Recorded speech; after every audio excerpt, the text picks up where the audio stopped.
One day in history, someone asked God, give me a home where the Buffalo roam, and thus God made McAlester. Well, the McAlester Lady Buffaloes are into their final week of the regular season, getting ready for regionals next week, but there's still a spot to be claimed, as the McAlester Lady Buffaloes can't finish any worse right now than, I believe, well, they can go against Del City, and they will tomorrow. They cannot finish above fifth place right now, but they still have to be able to lock that spot in. If they win tonight, they do. If they lose, then it is against Del City tomorrow to see what could happen. Of course, Del City plays Durant later on as well. So there's a lot of stuff to be finalized here in the final 2 days of the district season here in the month of September.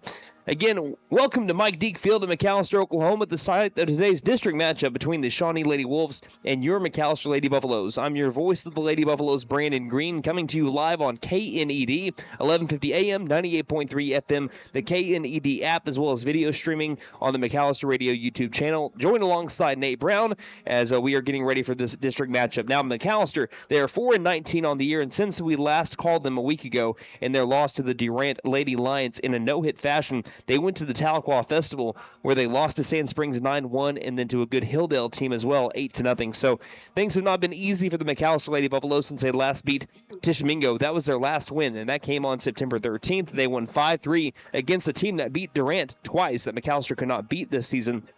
Since then, 7-game losing streak, and really the problem for McAlester has been getting people to cross home plate. 1.6 runs per game for the McAlester Lady Buffaloes in the last 7 games. They've been giving up 8 runs per game in that span. Again, they have not scored more than 2 runs since the very next game after they beat Tishomingo, where they lost to Comanche 5-4. That was over, I believe, in the Durant Festival as well. So McAllister's looking to get some runs up on the board, looking to get their bats hot as they get towards the most pivotal part of the year for the Lady Buffaloes. Again, you can't really get any higher than they are right now. Again, they cannot get a fourth, can't get third. Obviously, first and second's already clinched. But Shawnee is playing for third today. If Shawnee wins today, then they clinch third place in the district. If they lose, then they have to see what happens with Durant. And Durant, all they play left is Del City.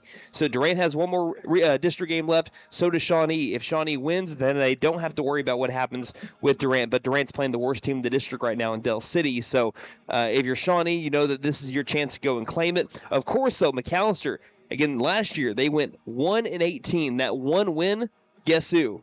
Against Shawnee, and that was in a second game after Shawnee beat them earlier in the year. So McAlester actually lost to Shawnee earlier this year 8-2. Just like last year where they lost to the Lady Wolves 7-0 early in the year, they came back later on that year to beat the Lady Wolves 5-4. Will history repeat itself and McAlester play spoiler a little bit to Shawnee, or will the Shawnee Lady Wolves get the sweep? Again, they have had a great comeback from going 6-20 a year ago. Their best win was against the number 2 team in 5A3 Coweta. They won that game 8-3. And, of course, we already mentioned that they beat the McAlester Lady Buffaloes 8-2. That was about 2 weeks ago. They are 3-3 since playing McAlester. They have wins over Meeker, Ardmore, and Noble, and they're looking for their first winning season since 2022, where they went 15-13. They are currently 10-8, led by head coach Alex Flores. Of course, the McAlester Lady Buffaloes led by head coach Trent Homer. So we do have the 2 meeting of the minds over at home plate. As we have Flores meeting with Homer and the home plate and field umpires. So let's go ahead and let's look at the starting lineups for both of our teams. Again, the McAlester Lady Buffaloes underneath the, well, now the lights have just turned on over here at Hook Hill Stadium. I'm already fast forward over to Friday. Again, we just had the McAlester football game this last Friday over here at Mike Deek Field, as we have a beautiful scene today for McAlester Lady Buffaloes softball. Again, the first pitch should be around 83 degrees, but by the time that this district matchup ends, it should drop down to about 74, and winds will be calm today. If there's anything blowing, it's going to be blowing in from right center field a little bit there. So let's start off with the Shawnee Lady Wolves. For those listening on radio, it looks like they're wearing their gray jerseys with the navy pants and the navy sleeves for the McAlester Lady Buffaloes. They're icy whites. They're home white uniforms, black numerals as far as their white pants, and also some stirrups in gold and black for them as well. So leading off with the Lady Wolves will be the center fielder, number 1. Again, some of these first names will be right. Some of them might be wrong, and we try to piece them together because we have the lineup where the lineup only had the first initial and their last names. Max Preps had their first names but not their last, so we try to piece them together. If we're wrong, then we apologize. It was just basically a puzzle for us. But leading it off will be the center fielder, number 1, Jossie Hayes. Batting second, the shortstop, number 2, KK Little Axe. Batting third, the third baseman, number 24, Anaya Lambert. Batting cleanup, the pitcher, number 23, C. Martin. Again, Martin inside the circle today. Batting fifth, the designated player, number 25, Karma Mason. Mason, the designated player for the flex, second baseman, number 3, Desaya Bruner. Batting sixth, the first baseman, number 5, Taylor Bailey. Batting seventh, the catcher, number 12, Zaylee Prater. Batting eighth, the right fielder, number 7, Jaylee Reeves. And batting ninth and rounding out the starting 9 for the Lady Wolves, the left fielder, number 17, Tiana Bruner. Now for the McAlester Lady Buffaloes, 4-19 on the season. Leading it off will be the shortstop, number 2, Rylan Lesnow. Lesnow at short. Batting second, the third baseman, number 6, Emmy Hollis. Hollis at the hot corner. Batting third, inside the circle today, the pitcher, number 15, Sam Schaefer. Schaefer in the circle. Batting cleanup, the designated player, number 21, Taylor Williams. Williams, again, the designated player for the flex, center fielder, number 3, Bailey Caldwell. Batting fifth, the second baseman, number 5, Katie Ivy. Ivy at second. Batting sixth, the first baseman, number 19, Addie Pennington. Pennington at first base. Batting seventh, behind the plate today, the catcher, number 12, Kelsey Rowell. Again, Rowell, the other half of the McAlester battery today. Batting eighth, the right fielder, number 4, Coral Coy. Coy in right field. And rounding out the starting 9 for the McAlester Lady Buffaloes, the black and gold. Batting ninth, the left fielder, number 16, Emma Garrison. Garrison in left field. So, Nate, as we're about ready to have our national anthem here in just a moment. Again, it looks like it is 5:52 right now. First pitch time is set for 6. What are you most looking forward to from the McAlester Lady Buffaloes today? What are you most wanting to see from them after seeing them a week ago? Well, I mean, it's the same thing we've talked about pretty much every broadcast that we've seen. We need to see them string together some hits and put some runs up on the board. That's been the biggest issue. Pitching, not always been the biggest factor. We've had some very solid pitching throughout this season that we've been able to see. Really, it's the offense. As long as they can put some hits together, this is a team that they can beat. Again, it's also a team that McAlester, when they get on the base paths, they are aggressive. And McAllister's had a hard time getting people on the base paths. At least they did against the Durant Lady Lions. Right. Now, they only had 3 or 4 people get on the base paths. One of them scored without scoring a hit, or without recording a hit, rather, for the McAlester Lady Buffaloes 7 days ago. So they are playing here on the turf against the Shawnee Lady Wolves, a team that they beat last year. They're one win from last year. They're looking to get to win number 5 here on the season, and they could play spoiler. Again, Shawnee will clinch third with a win or a Durant loss. Durant, they will jump Shawnee to third if they win and Shawnee loses. That is, there's no points. There's no win by a certain amount of runs. That does not matter. It's just head-to-head. It's head-to-head at this point, and I'm excited to see how this one plays out. But as we have our PA man, Derek Hatchard, about to announce the starting lineups here at Mike Deek Field, we will take a break, and we'll return here in about 90 seconds. You're listening to McAlester Softball on KNED.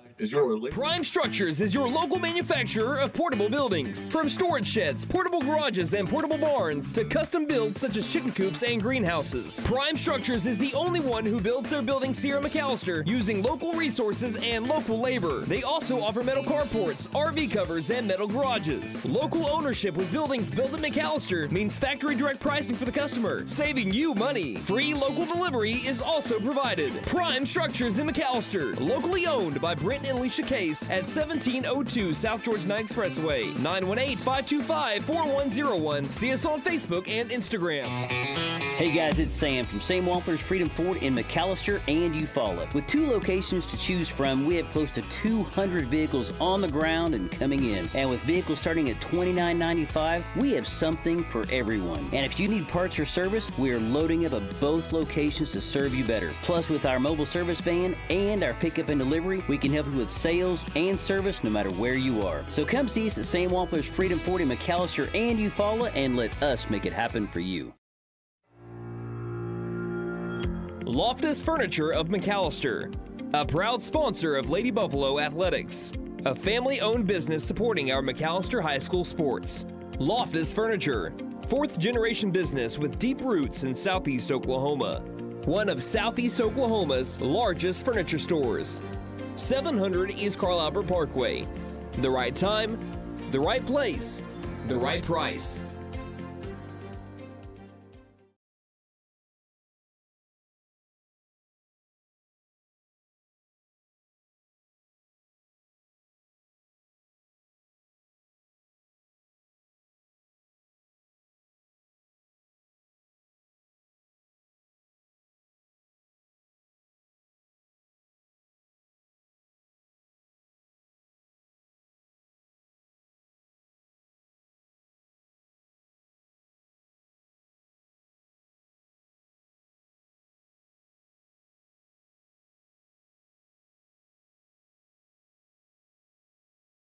Please stand for gentlemen to remove their hats for the playing of the national anthem. Welcome back to Mike Deke Field here at McAlester, Oklahoma. I'm Brandon Green alongside Nate Brown for this coverage of this district matchup between the McAlester Lady Buffaloes and the Shawnee Lady Wolves. We're about to be having our moment of silence here, followed by our national anthem, and then we'll be having first pitch here momentarily as well as the McAlester Lady Buffaloes starting lineup has made their way onto the field. Now let's send things down to the field for the playing of our national anthem. The playing of our national anthem.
All right, partner, you ready? Let's softball.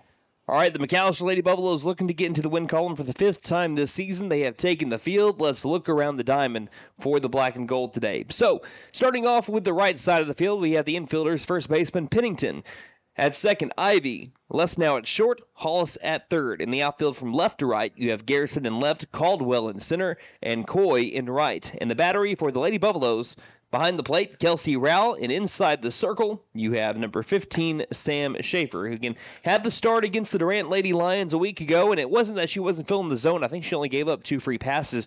It was that Durant just had her number. Again, there was 14 combined hits between her and Kinley Brown as well, and the McAlester Lady Buffaloes just could not retire the Durant Lady Lions. They had a really hard time being able to sit them down. Now, the Shawnee Lady Wolves, they have not been scoring as much as Durant has, but they've been having a stellar defensive play. That has won them the games that they've been able to win. Now, that does not say that they cannot put up a bunch of runs. They've done that a few times this year, multiple games where they've scored 10 or more.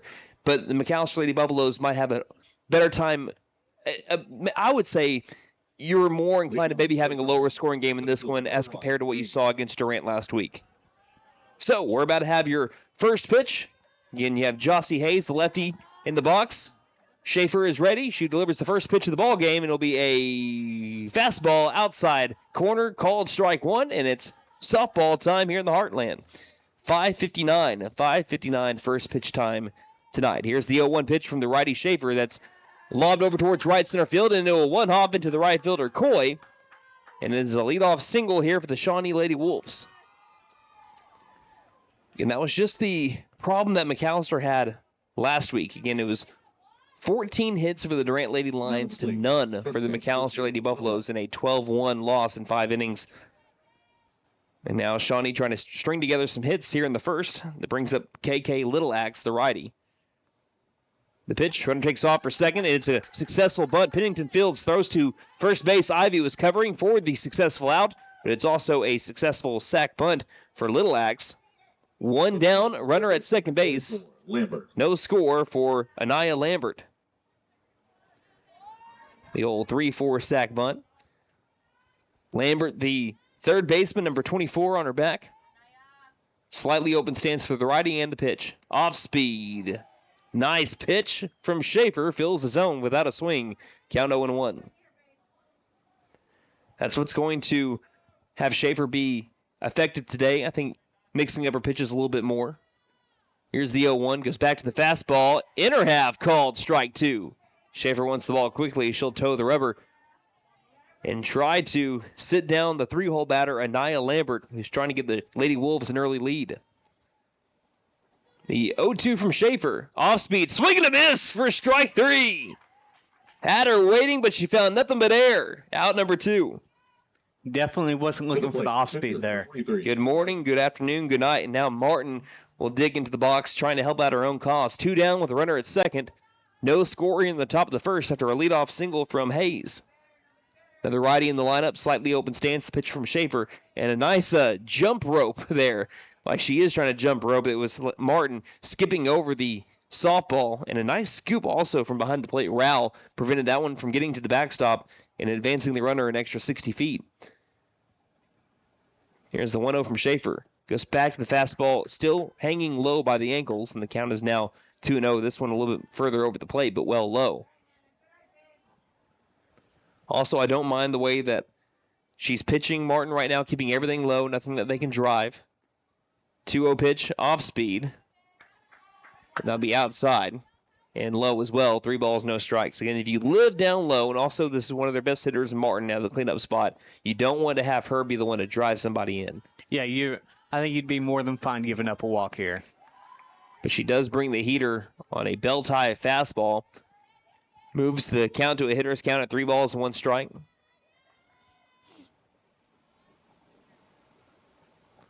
Next pitch from Schaefer. This one's fouled off over here towards the press box right side. And Schaefer has moved back from 3-0 to 3-2. Can she have back-to-back strikeouts? Again, she recorded only 1 strikeout against a pretty talented Durant lineup from a week ago, which had one of their best games of the year, according to Jim Reagan, the voice of the Lions. Here's the 3-2 from Schaefer. And chasing the upper fastball, being able to foul it off and live another pitch is Martin. That's a very competitive pitch there for Schaefer. Getting high enough to where you really can't do a lot of damage with that pitch, but also still competitive to make Martin swing. We'll do it again. Count is full. 2 down, the pitch. Fastball, froze her! Strike 3, got her looking. What a job by Sam Schaefer. Back-to-back strikeouts after the single and the sac bunt to move a runner into scoring position. And we get to the bottom of the first inning with no score between the Shawnee Lady Wolves and the McAlester Lady Buffaloes here on KNED. Loftus Furniture of McAlester, a proud sponsor of Lady Buffalo Athletics, a family-owned business supporting our McAlester High School sports. Loftus Furniture, 4th-generation business with deep roots in Southeast Oklahoma. One of Southeast Oklahoma's largest furniture stores. 700 East Carl Albert Parkway. The right time, the right place, the right price.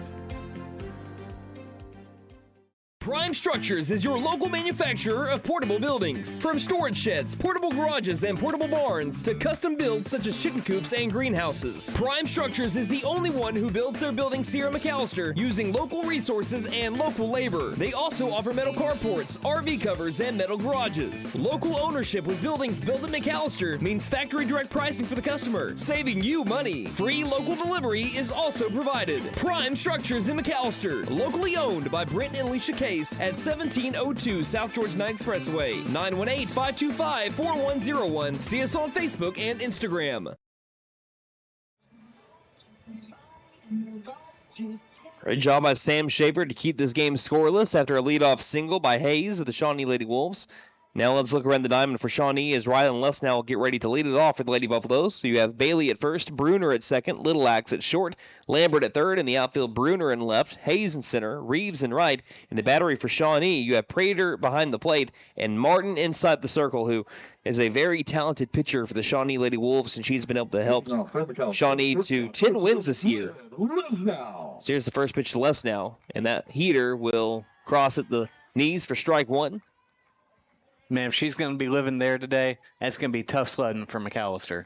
And Martin has been very solid for Shawnee all season long, helped them to the 3 spot right now in 5A3. 0-1 pitch. That fastball missed high, and they'll move the count now to 1 ball, 1 strike. And there's no disrespect at all to Emma Scherer, who pitched last week for the Durant Lady Lions against McAlester. But Martin is just on a different level when it comes to being inside the circle. Right. Here's the 1-1. I say that, and then the off-speed goes flying high. The count moves to 2-1. I think that just came off the side of her leg. What I meant by another level, like actual level. Yeah, like she threw it a little bit higher than everyone like else. Instead of floor 2, it went to floor 3 there. That doesn't happen very often, though, from Martin. Righty pitcher here for the Lady Wolves. The 2-1 pitch to Les now. That fastball will skip in the turf, and the count now moves to 3 balls and 1 strike. A little bit of overcorrection there from Martin after the high off-speed missed its target. But a hitter's count here for Les now. She'll be looking for something to drive.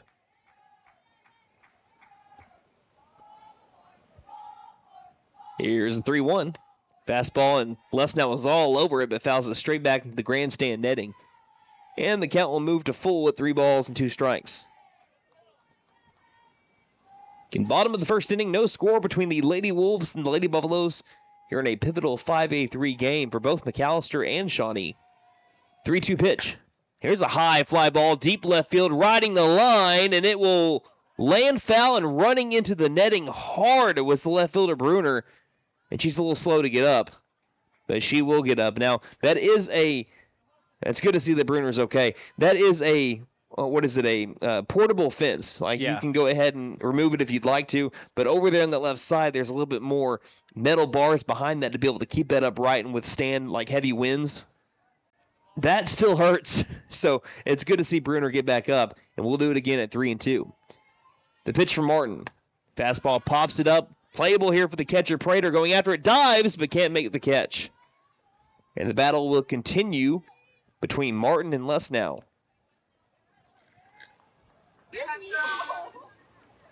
Also, if Les now straightens that out just a little bit and gives it a little bit more oomph, it's a solo shot, and McAlester takes an early lead here. Which, of course, McAllister's runs, they've been hard to come by, again, averaging just 1.6 in their last 7 games. Trying to get out of this collective funk they've been in. 3-2 pitch. Here's another high fly ball to center field, but this time not nearly as far, and way more playable for Hayes in straightaway center, who makes the catch for out number 1.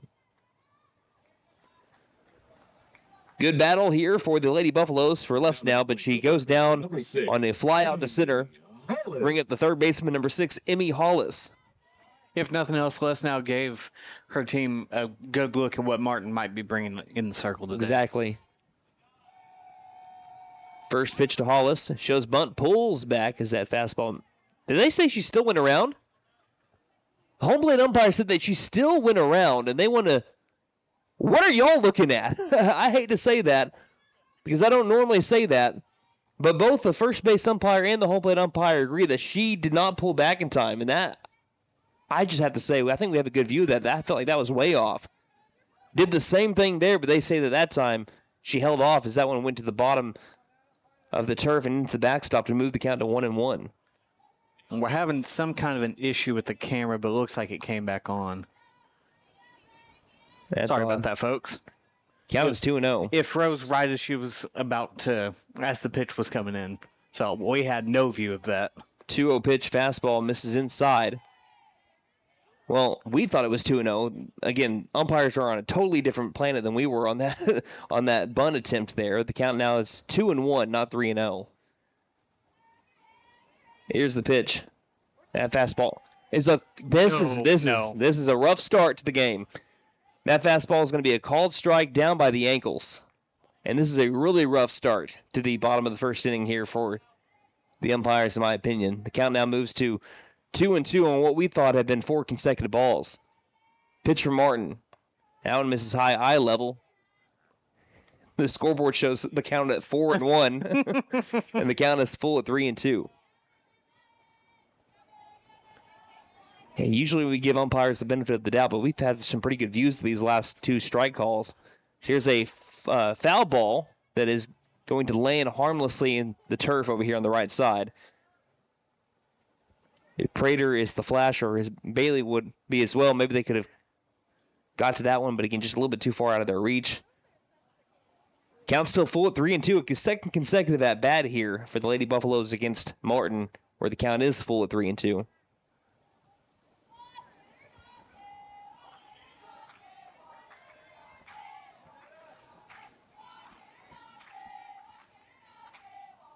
We'll do it again. Martin, the payoff pitch.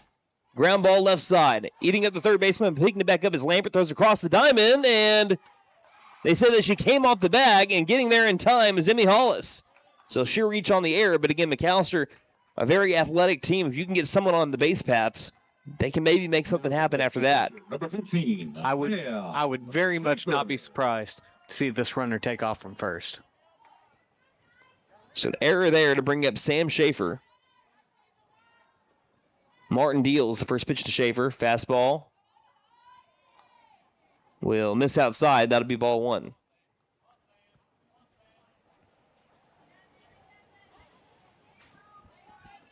No score here in the bottom of the first inning. Martin deals the 1-0 pitch. Big cut. Runner takes off. The throw down to second is not in time. And in with the stolen base is Emmy Hollis. Now the Lady Buffaloes have a runner in scoring position with the count. 1 ball, 1 strike to Sam Schaefer out of the 3 spot. Lefty against righty here all the way back in the box is Schaefer. 1-1 pitch from Martin. Fastball swing and a miss. Nice pitch. Just having to throw her bat at it with Schaefer, and the count moves to 1-2. McAlester trying to strike early here in the home half of the first. 1-2 pitch. Off speed, just missing outside again. Count 2-2. But again, another nice pitch from Martin. Again, although she's thrown some balls here, she's been able to live around the zone to be able to make McAlester think twice. 2-2. Off speed, nice pitch. Swing and a miss for strike 3. That's her best one of the day. Frontwards K of Sam Schaefer and now McAlester in the same position that the Shawnee Lady Wolves were in the top of the first inning. Runner at second with 2 down for Taylor Williams and the cleanup hitter with a chance to give McAlester an early advantage if they can bring her around. First pitch to Williams. Swings and misses at the off speed. Strike 1. Very different approach than Schaefer. Again, the righty Williams all the way up in the box. Schaefer was all the way back. Right. Next pitch to Williams. Swings and misses at the fastball. That moves the count now to 0-2. Taking a huge secondary at second base is Hollis that reached on the error. 0-2 pitch. Ground ball, left side. Slow roller, fielded by the third baseman Lambert. Throws across the diamond this time, and plenty of time. And a nice stretch at first base by Bailey gets the out, and McAlester will leave the runner stranded in the scoring position. We are still scoreless through 1 inning and a play. It'll be the 5, 6, 7 hole batters up for Shawnee to begin the top of the second. You're listening to McAlester Lady Buff Softball here on KNED. Hey guys, it's Sam from Sam Wampler's Freedom Ford in McAlester and Eufaula. With 2 locations to choose from, we have close to 200 vehicles on the ground and coming in. And with vehicles starting at $29.95, we have something for everyone. And if you need parts or service, we are loading up at both locations to serve you better. Plus, with our mobile service van and our pickup and delivery, we can help you with sales and service no matter where you are. So come see us at Sam Wampler's Freedom Ford in McAlester and Eufaula and let us make it happen for you.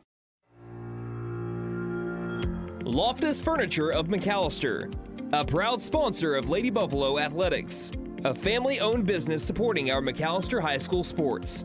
Loftus Furniture, 4th-generation business with deep roots in Southeast Oklahoma. One of Southeast Oklahoma's largest furniture stores. 700 East Carl Albert Parkway. The right time, the right place, the right price.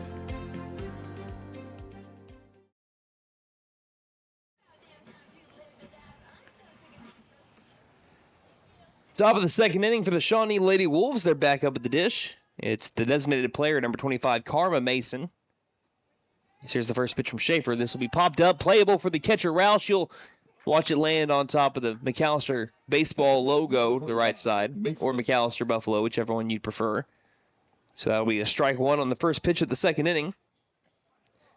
Again, if we're wrong on some of these names, so we apologize. We were given the last names on the lineups, and we tried to piece it together with the Max Preps roster, but we tried our best to be able to get full names. We do what we can.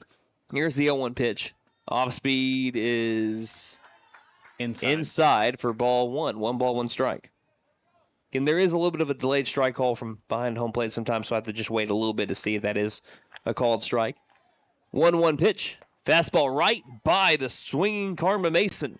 The count goes to 1-2. So far, Schaefer looking pretty good so far. 2 strikeouts, 1 hit. That fastball was one of the best fastballs we've seen from her. 1-2 from Schaefer. Goes back to it. This one's going to be fouled backwards, and the count will remain at 1-2.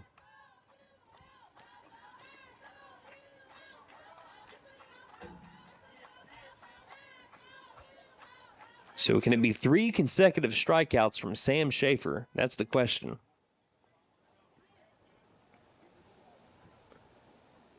And Raul right now is wanting to see if they want to switch softballs with the one she currently has, and Schaefer obliges. Count 1-2. And the pitch. Off speed. Outer half called strike 3. Got her looking. It looked like that might have been a little bit outside based on our field camera, but we're not going to say anything about that one. Sit her down, throw it around, 1 down here in the top of the second inning. Bailey. Well, at least Sam Schaefer will say, I won't say anything about that one. That'll bring up Taylor Bailey. 3 consecutive strikeouts for Sam Schaefer as she is dealing here on a Monday night in Mactown. Next pitch, fastball low inside to the righty Bailey. That'll be ball 1. No wind at all. Old Glory's not waving, neither is the McAlester softball flag or the the Oklahoma State flag. Here's the 1-0 pitch. Goes back to the exact same spot and misses for ball 2. Lady Wolves have had that 1 hit since then. They lay down a sac bunt, and it's been 3 straight strikeouts from Sam Schaefer. But down in the count right now, 2-0 to the 6-hole batter, Taylor Bailey. 2-0 pitch, fastball, hard hit right side. Nice smack from Bailey, and she'll get over to first base on the second hit of the day for Shawnee. That's textbook hitting there for Bailey. Let the ball travel, hit that barrel back, and was able to drive it to the right side into a bouncing its way over to Coral Coy. Down to the plate, the catcher, number 12. I believe it's Zaylee Prater. That's what we were able to find on Max Prep. She shows bunt, pulls back, swings, and misses for strike 1. Runner stays put at first. Prater, the catcher for Shawnee. Rocking the no batting gloves look here for the Lady Wolves. 0-1 pitch. Goes off speed, bounces off the plate. And the count evens up, 1 ball, 1 strike.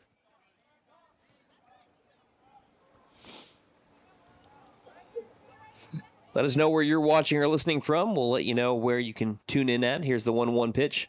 That fastball, a high strike call, and the count is now at 1-2.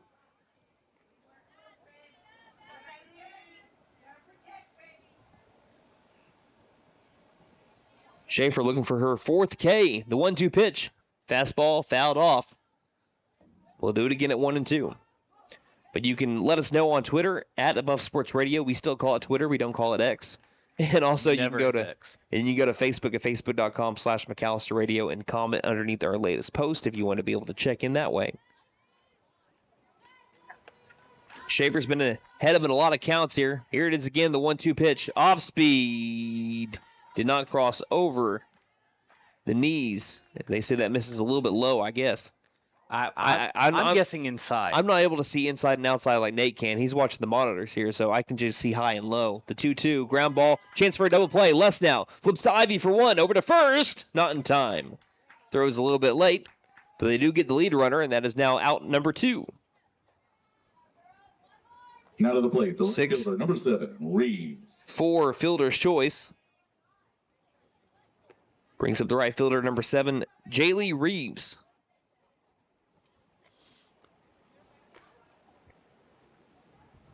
By the way, we have Casey and Nathan watching, saying go Ryland and go Lady Buffaloes as McAlester. Tied up right now, 0-0, top of the second, runner at first, 2 down. As the first pitch fastball from Schaefer by the swinging bat of Reeves for strike 1.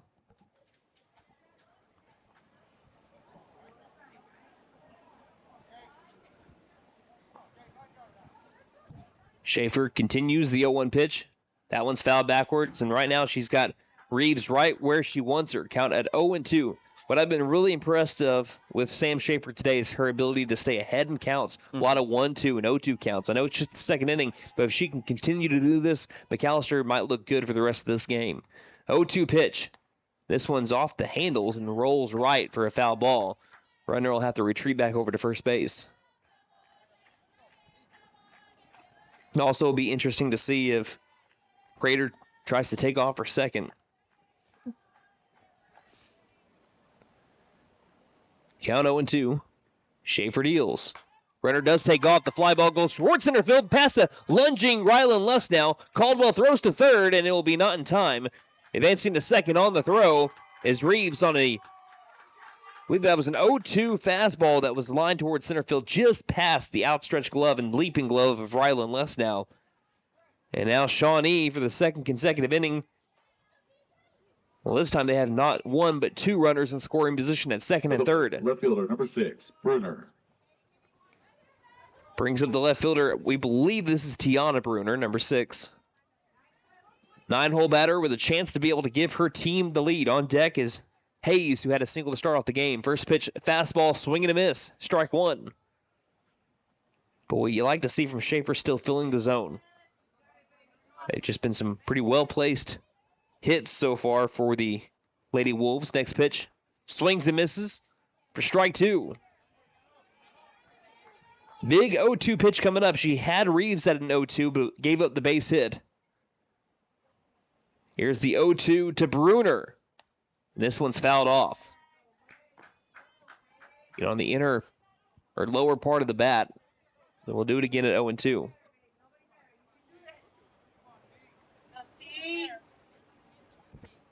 Nate, I think you jinxed the field transmitter. We'll talk about why in a second. Here's the 0-2 pitch. Off speed. Lunges after this one and lost the bat, too. Threw the bat. But is able to still fight off that pitch.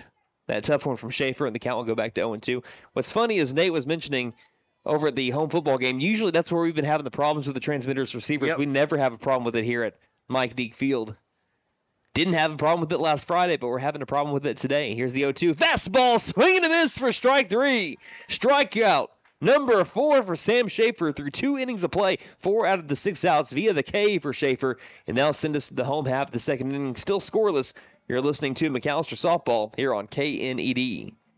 Prime Structures is your local manufacturer of portable buildings. From storage sheds, portable garages, and portable barns to custom builds such as chicken coops and greenhouses. Prime Structures is the only one who builds their buildings here in McAlester using local resources and local labor. They also offer metal carports, RV covers, and metal garages. Local ownership with buildings built in McAlester means factory direct pricing for the customer, saving you money. Free local delivery is also provided. Prime Structures in McAlester, locally owned by Brent and Alicia Case at 1702 South George 9 Expressway, 918-525-4101. See us on Facebook and Instagram. Hey guys, it's Sam from Sam Wampler's Freedom Ford in McAlester and Eufaula. With 2 locations to choose from, we have close to 200 vehicles on the ground and coming in. And with vehicles starting at $29.95, we have something for everyone. And if you need parts or service, we are loading up at both locations to serve you better. Plus, with our mobile service van and our pickup and delivery, we can help you with sales and service no matter where you are. So come see us at Sam Wampler's Freedom Ford in McAlester and Eufaula and let us make it happen for you.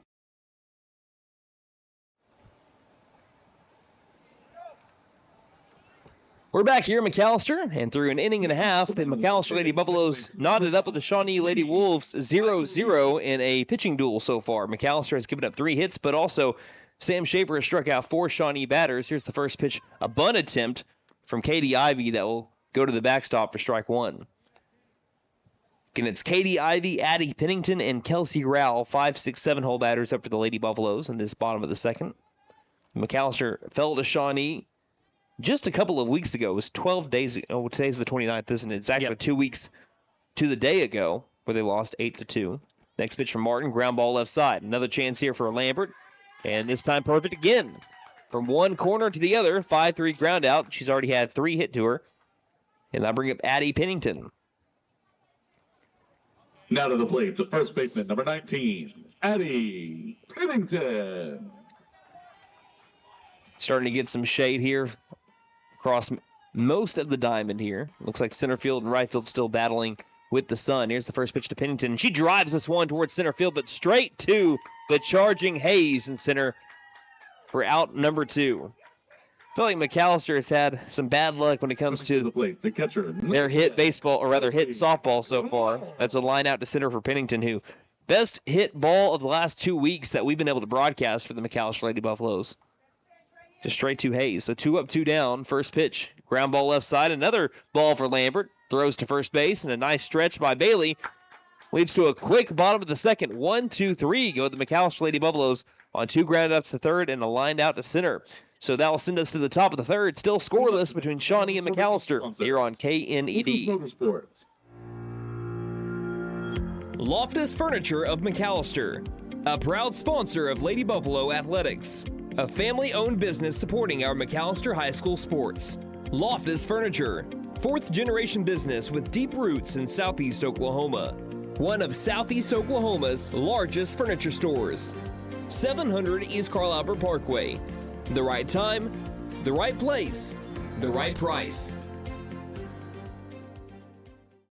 Prime Structures is your local manufacturer of portable buildings. From storage sheds, portable garages, and portable barns to custom builds such as chicken coops and greenhouses. Prime Structures is the only one who builds their buildings here in McAlester using local resources and local labor. They also offer metal carports, RV covers, and metal garages. Local ownership with buildings built in McAlester means factory direct pricing for the customer, saving you money. Free local delivery is also provided. Prime Structures in McAlester, locally owned by Brent and Alicia Case at 1702 South George 9 Expressway, 918-525-4101. See us on Facebook and Instagram.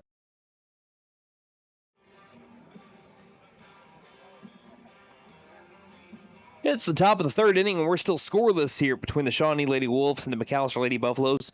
Again, Shawnee's been able to get people on base via the hit. 3 hits so far, but they've also struck out 4 times. As for McAlester, they've only been struck out once, but they've been hitting everything over to Lambert, who's been a vacuum over there at third base. Been able to really keep McAlester off the base paths, save 1 error. McAlester left her stranded at second base. That was Amy Hollis back in the first. So as we head to the top of the third inning, it is the top of the order for the Shawnee Lady Wolves and Jossie Hayes, KK Little Axe, and Anaya Lambert, the 1-2-3 batters. For Shawnee, number 1, Hayes. And Hayes, the lefty, was able to drive one to center field to get this game started. Here's the first pitch from Schaefer. Off speed, long looping one that fills the zone for strike 1. You're right. Stay pitting now. Line drive. No balls, 1 strike. Righty Schaefer delivers. Another off speed. This one's driven towards left field. It will one hop over to the left fielder Garrison. And second verse, same as the first. Jossie Hayes getting the inning started off with a single. Okay. Wait on it. Now batting, number 2. So we'll see if they decide to do what they did last time. KK Little Axe laid down a bunt back in the first inning that moved the runner over to second base. See if she bunts again. This time she lays off. Runner takes off. Fly ball towards center field. Giving chase is Caldwell, and a bounce in front of her as well. Take a couple of bounces. They will hold the runner up at third base after a long single from Little Axe. And Shawnee is in business. Back-to-back hits. Brings up Anaya Lambert. To the plate, number 24, Lambert. Now, with Schaefer on the mound, you just got to put that runner out of your mind. Just focus on getting the next 3 outs. And the next 3 batters, the first time up, struck out all 3 of them. Mm-hmm. She'll need a similar performance here. Anaya Lambert, the righty. First pitch. Fastball misses low. The throw down over to second will be cut off by the shortstop. Les now throws to third, and it gets past the third baseman Hollis. Runner gets up, could have went home, and decides to stay put. In the process, again, there was a stolen base of second. Big time break from McAlester there. And Hayes has plenty of speed to be able to go home, especially with that ball kind of getting sandwiched at the bottom of that. I feel like she almost could have walked home. Yeah, the bottom of that guard rail just stayed put there. 1-0 pitch. Late on the fastball was Lambert, and she fouls it back. Count even at 1-1.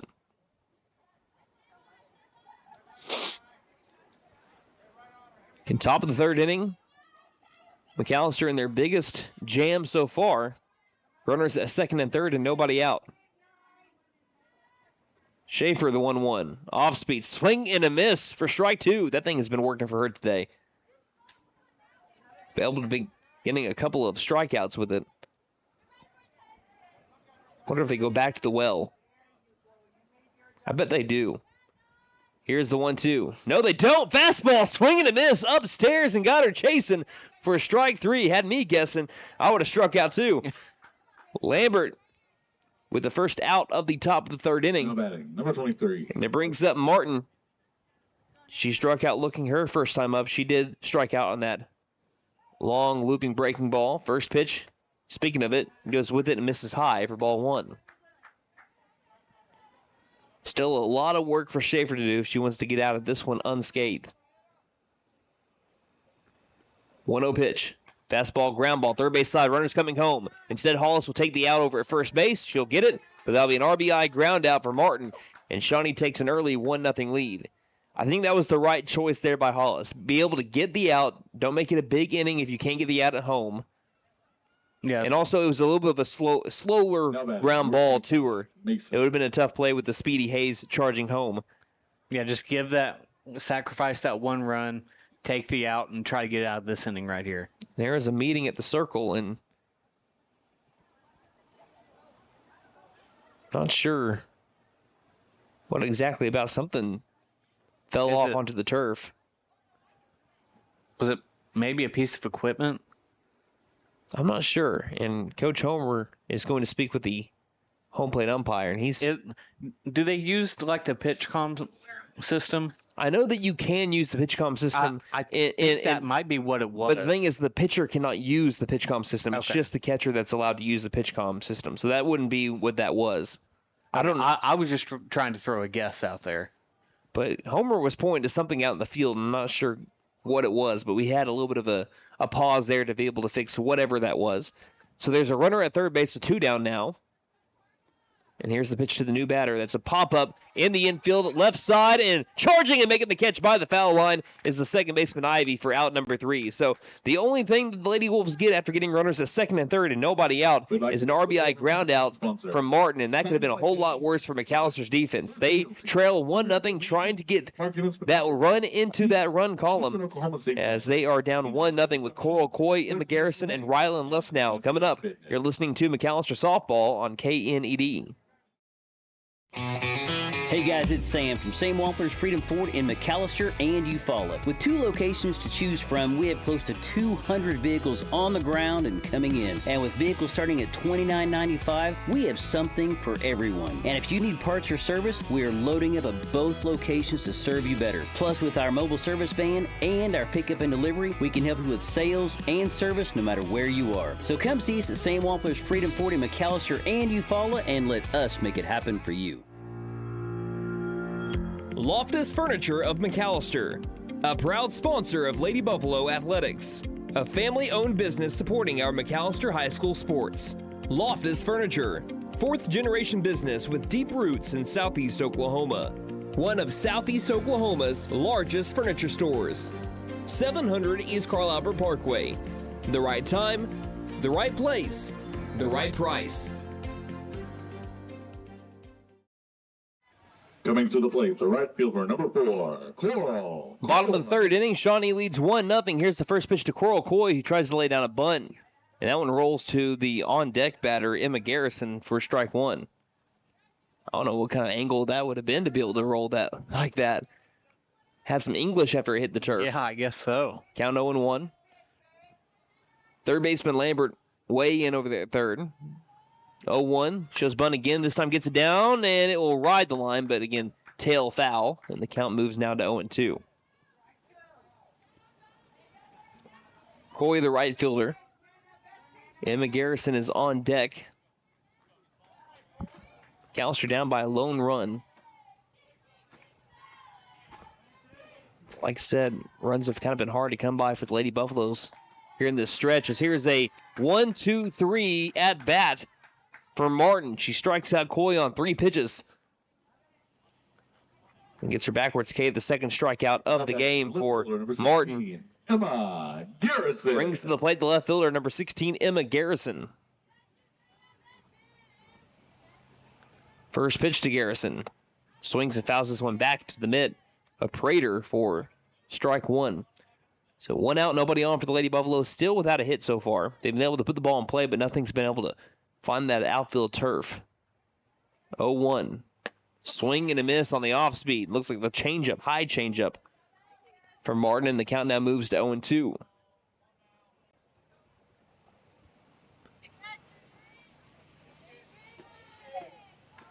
The 0-2 pitch. Fastball, ground ball, left side again. Lambert's been busy. Picks it up, throws to first in time for out number 2. I have a new game plan for McAlester, and it's hit it somewhere that Lambert's not. Hit it anywhere else. That is now the first time through the lineup. She has had 5 ground balls hit to Now her. batting number 2. It went fly out to center, an E3 on a ground ball that was hit to her. Strikeout, 5-3, 5-3, line out to center, 5-3, strikeout, 5-3. Here's the first pitch to Rylan Lesnow. And that one misses outside and a little low, too, for ball 1. So 2 down, nobody on. It has been since the E3, 1, 2, 3, 4, 5, 6, 7 straight retired for Martin. And I'm sure you had days like that over at the hot corner. Yeah, I hated them. Here's the next pitch. They'll bounce in, and swinging and getting a little overzealous there was Lesnow. Doesn't chase a lot like that. Count moves to even at 1-1. Hey, but when you're fielding them and you're making the plays, you love days like that, though. Yeah. And that's what Lambert's doing. 1-1. Again, brings the heat, and fouling it off will be Lesnow, and the count is now at 1-2. Now, Lesnow went diving after an off-speed pitch. Looked like a changeup from Martin. I wouldn't be surprised if she goes back to that for a strikeout pitch to count 1-2. You got her fixed, Danny. Lesnow in a hole. The 1-2 pitch. And that's what she does, but does not get down the turf. This one's going to ride the line and be a base hit for Lesnow. She'll round first, heading to second base. She'll get there standing, and it is a 2-out double for Rylan Lesnow. That is the pitch that they wanted, but again, Martin didn't get it low enough on a 1-2 count. Lesnow took advantage and drove it down the right field line, and McAlester has their first hit of the ball game. The third baseman, number Coming 6. here in the bottom of the third inning, and the tying run is now in scoring position for McAlester. With the speed of Lesnow, I would not be surprised if she tries taking third, too. First pitch. Fastball missing high for ball 1. We've seen just a couple, not very many, because Prater's been really good behind the plate, but we've seen a couple of pitches get to the backstop. And if Lesnow can get to third base, if she feels confident about getting there, she'll take it. 1-0 to Hollis. She gives this one a high fly ball over to left field. It could land. It will land. Lesnow rounding third. She'll score. And we got a tie game. Getting over to second base on the throw is Emmy Hollis with the RBI single. And McAlester ties this one up in the third. A well-placed bloop single there from Emmy Hollis. She trades places with Lesnow and brings up Sam Schaefer. We were talking about this in the pregame. You can string some hits together. Good things are going to happen here. And here's a fly ball over towards the Hughes Field house in foul territory. This one will land foul for strike 1. 3-hole batter up in Schaefer. She struck out swinging, one of Martin's 2 victims via the strikeout. All the way back in the box against the righty. Here's the 0-1. Again, late on the off speed. Count goes to 0-2. Martin's had that thing working for her. And now Schaefer trying to battle from down 0-2. Martin wanting to work quick. The pitch. Fastball just missing. Nice eye by Schaefer. Count to 1-2. That one was right there. Right on that line. 1-2 pitch. Fastball, ground ball. First base side. Fielded cleanly by Bailey. She'll step on first in time for out number 3. But McAlester having some 2-out magic here with a double and then an RBI single from Emmy Hollis. We have a tie game again. 1-1 our score as we head to the top of the 4th. You're listening to McAlester Softball on KNED. Michael Miller, attorney. Prime Structures is your local manufacturer of portable buildings. From storage sheds, portable garages, and portable barns to custom builds such as chicken coops and greenhouses. Prime Structures is the only one who builds their buildings here in McAlester using local resources and local labor. They also offer metal carports, RV covers, and metal garages. Local ownership with buildings built in McAlester means factory direct pricing for the customer, saving you money. Free local delivery is also provided. Prime Structures in McAlester, locally owned by Brent and Alicia Case at 1702 South Georgia 9 Expressway, 918-525-4101. See us on Facebook and Instagram. Hey guys, it's Sam from Sam Wampler's Freedom Ford in McAlester and Eufaula. With 2 locations to choose from, we have close to 200 vehicles on the ground and coming in. And with vehicles starting at $29.95, we have something for everyone. And if you need parts or service, we are loading up at both locations to serve you better. Plus, with our mobile service van and our pickup and delivery, we can help you with sales and service no matter where you are. So come see us at Sam Wampler's Freedom Ford in McAlester and Eufaula and let us make it happen for you.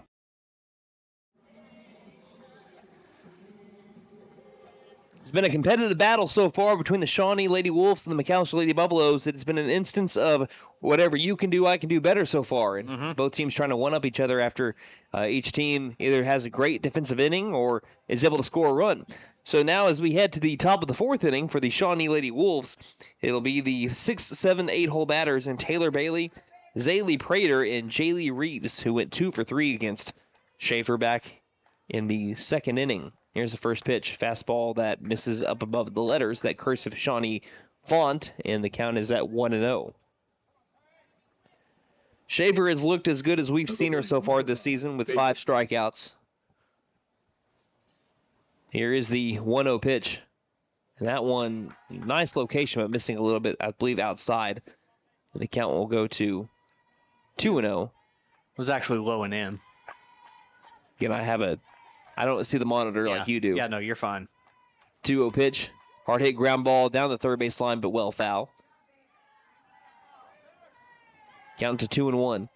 Again, if anyone has never been to Mike D Field, the press box is along the first base side, so it's hard to be able to tell from our vantage point what's inside and what's outside. Nate has a great view with the monitors with our field cameras. Here's the off-speed pitch that bounces just beyond the plate.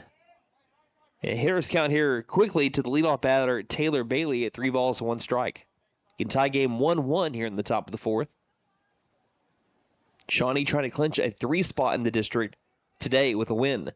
3-1 pitch is a ground ball right back from where it came from. Return to center. It'll go into the center field spot where Caldwell gets it back in, and it's a leadoff single for Bailey.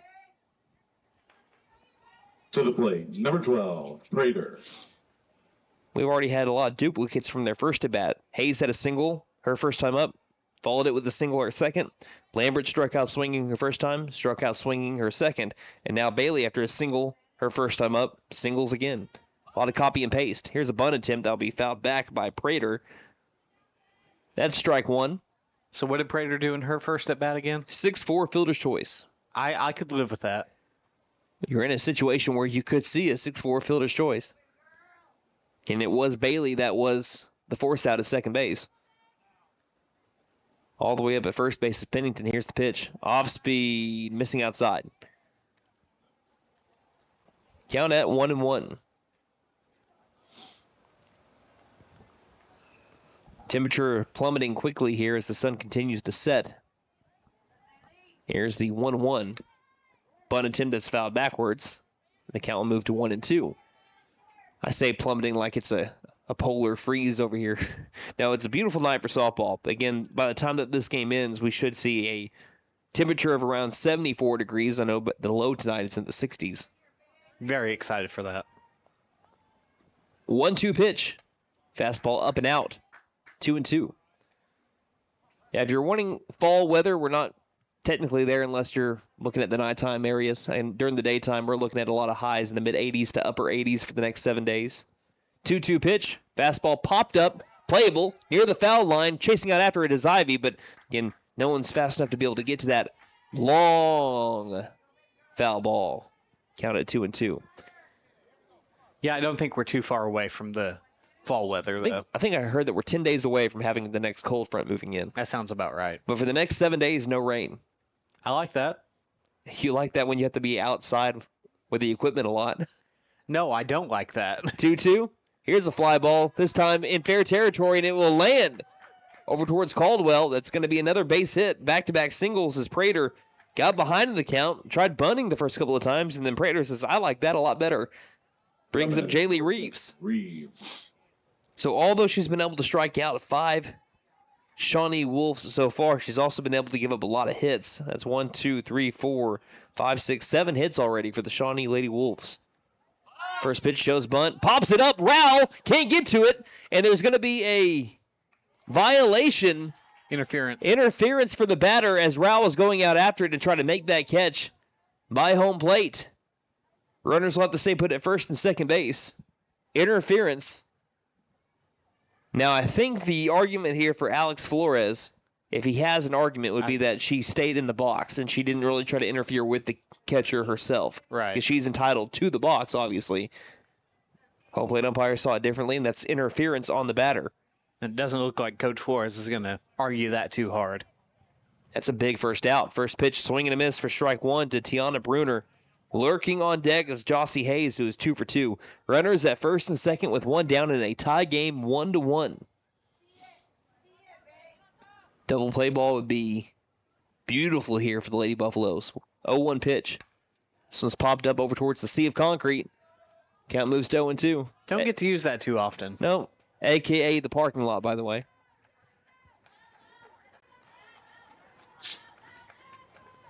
Looking for strikeout number 6 is Sam Schaefer.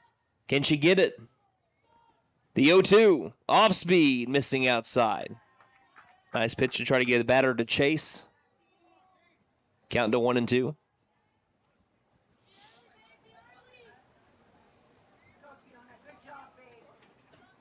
And the pitch.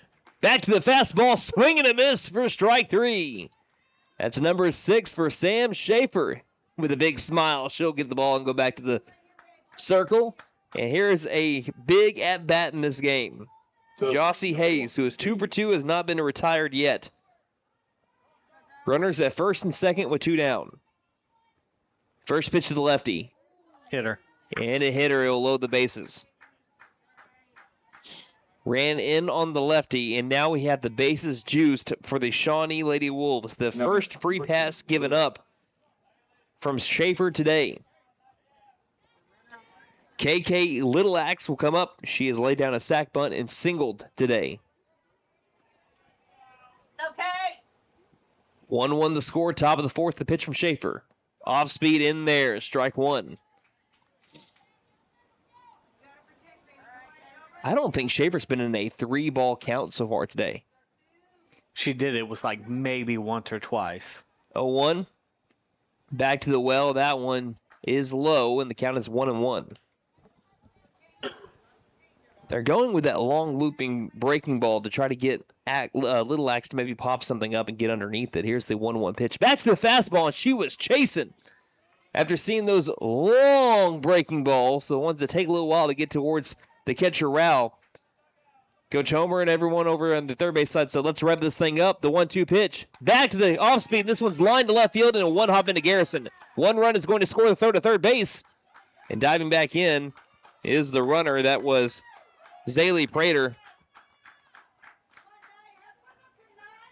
And that was on a 1-2 pitch, I believe. 1-2 pitch driven to left, hit hard by Little Axe, and the Lady Wolves retake the lead with a RBI single from Little Axe, and that brings up Anaya Lambert. I know Lady Wolves fans think that Lambert is due, and here's a ground ball to the left side, fielded by Hollis. Throws across the diamond in time for out number 3, but the damage is done. That big RBI single from KK Little Axe has given Shawnee a 2-1 advantage as we head to the home half of the 4th inning. It'll be Taylor Williams, Katie Ivey, and Addie Pennington when we return. You're listening to McAlester Lady Buffalo Softball here on KNED. Loftus Furniture of McAlester, a proud sponsor of Lady Buffalo Athletics, a family-owned business supporting our McAlester High School sports. Loftus Furniture, 4th-generation business with deep roots in Southeast Oklahoma. One of Southeast Oklahoma's largest furniture stores. 700 East Carl Albert Parkway. The right time, the right place, the right price.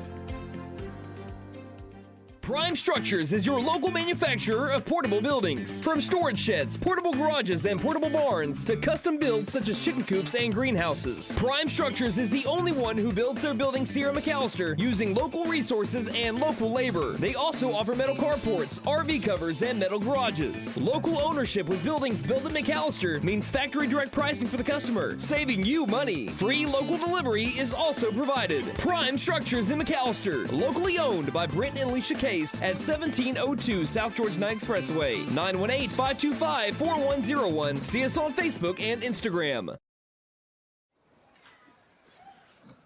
When the sun goes down, Kenny Chesney is grooving, but when the sun goes down in Pittsburgh County, we're playing softball. And right now, the McAlester Lady Buffaloes are down 2-1 as we are now to the home half of the fourth inning. We played half a 7-inning game where Taylor Williams will try to start something up for the McAlester Lady Buffaloes, and this bunt attempt will be fouled backwards for strike one.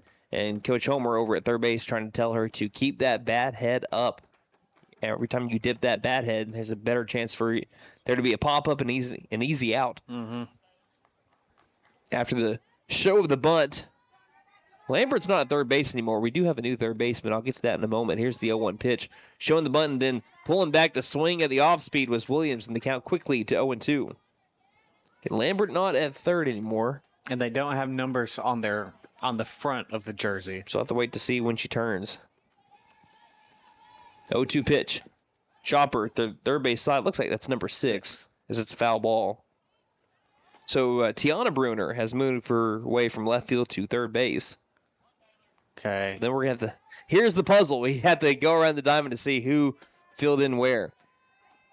0-2 to Williams. Back to the fastball. Outer half called strike 3. Got her looking. Strikeout number 3 for Martin. Number 5, Katie. Brings up Katie Ivy. I think it'll be a little bit before we're able to see who's in left field. First pitch to Ivy. This is a foul ball. That hit the butt end of the bat. Strike 1. Then it came back and hit off the catcher, Prater.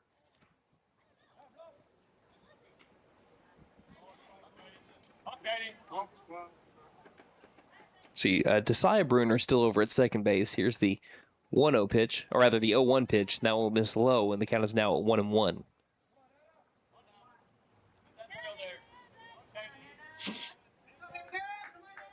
One ball, one strike. Martin delivers. This one's a ground ball right up the middle, line drive rather, and it'll be Katie Ivy with the one-out single. McAllister's third hit of the ball game. And the tying run is now on the base paths for the McAlester Lady Buffaloes. Looks like it's number 8 out in left field. Yes. Now batting, number 19. That's a new player for Pennington. Shawnee. Addie Pennington will come up. She drove one to center field, but it was hauled down well by Hayes. First pitch. Pops this one up in the infield. Charging in, making the catch over at third base is Bruner. And retreating back is Ivy for out number 2. Brings to the plate Kelsey Rao. So that would be Stargell. Case Stargell for the Lady Wolves. Now playing left field. Just trying to get our defensive alignments when we get the chance to. None of the plate, number 12. It'd be nice if we had a spotter with them. Rao. Yeah, that'd be great.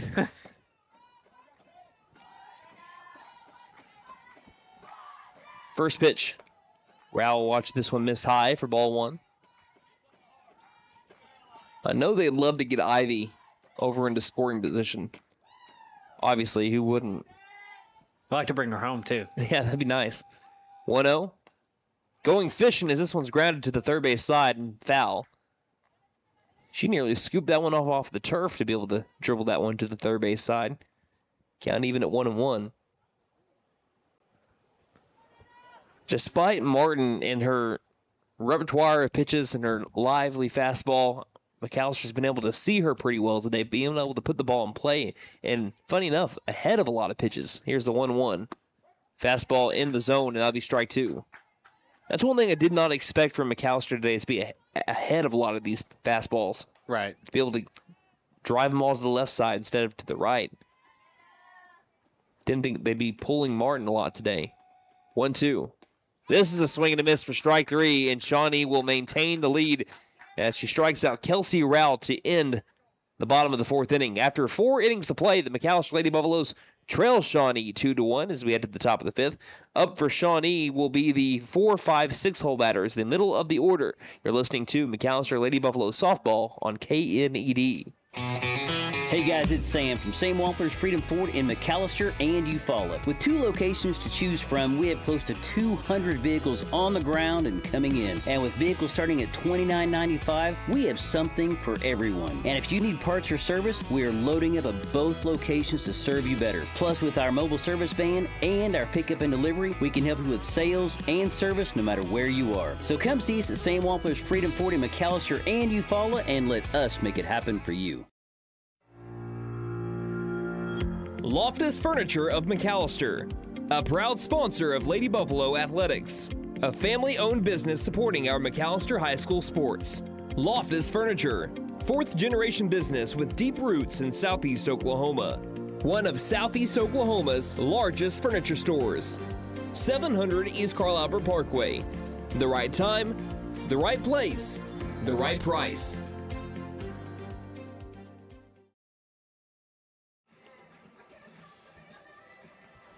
It's a narrow 1-run lead for the Shawnee Lady Wolves as we head to the top of the 5th inning. Again, Shawnee, there's a big difference in being 3rd and being 4th. And we know all about that, whether it be football or baseball or whatever we've called in the past. Being 3rd sets you up a lot better than being 4th. And Shawnee knows that. It's a big win if they can get it today. McAlester trying to play spoiler. And also, if they win, they will clinch 5th. Again, if they don't clinch 5th until they either win today or beat Del City tomorrow or both. As here's the first pitch. That's a swing and a miss to Martin, chasing the high fastball for strike 1. McAlester 1-7 in district play. The Shawnee Lady Wolves 5-4. Again, getting half of their wins on the season from district play. This off speed, inner half, called strike 2.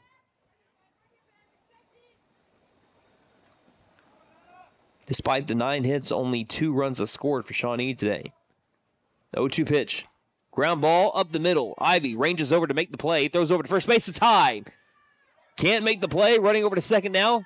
The throw to second is not in time as Martin slides in safely, and that'll be an E4. It was a nice job by Ivy to range up the middle to make the grab, but the throw over to first sailed too high. Now to the plate. And it's an E4, McAllister's first error of the day. Now, what McAlester cannot allow to happen is allow that to string together to be a lot more mistakes. It looks like we'll have a courtesy runner for Shawnee. That's number 17. Looks like that's Spark, K. Spark for the Lady Wolves.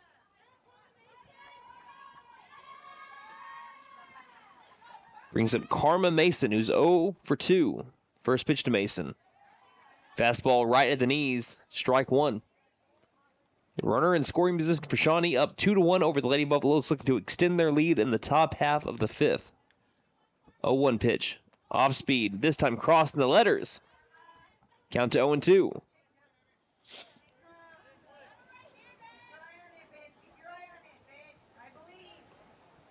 Strikeout here would be huge for Schaefer. The 0-2 pitch. Fastball nearly got it. Missed a little inside, though. Nice location. The count moves to 1-2. Not a bad 0-2 spot to miss.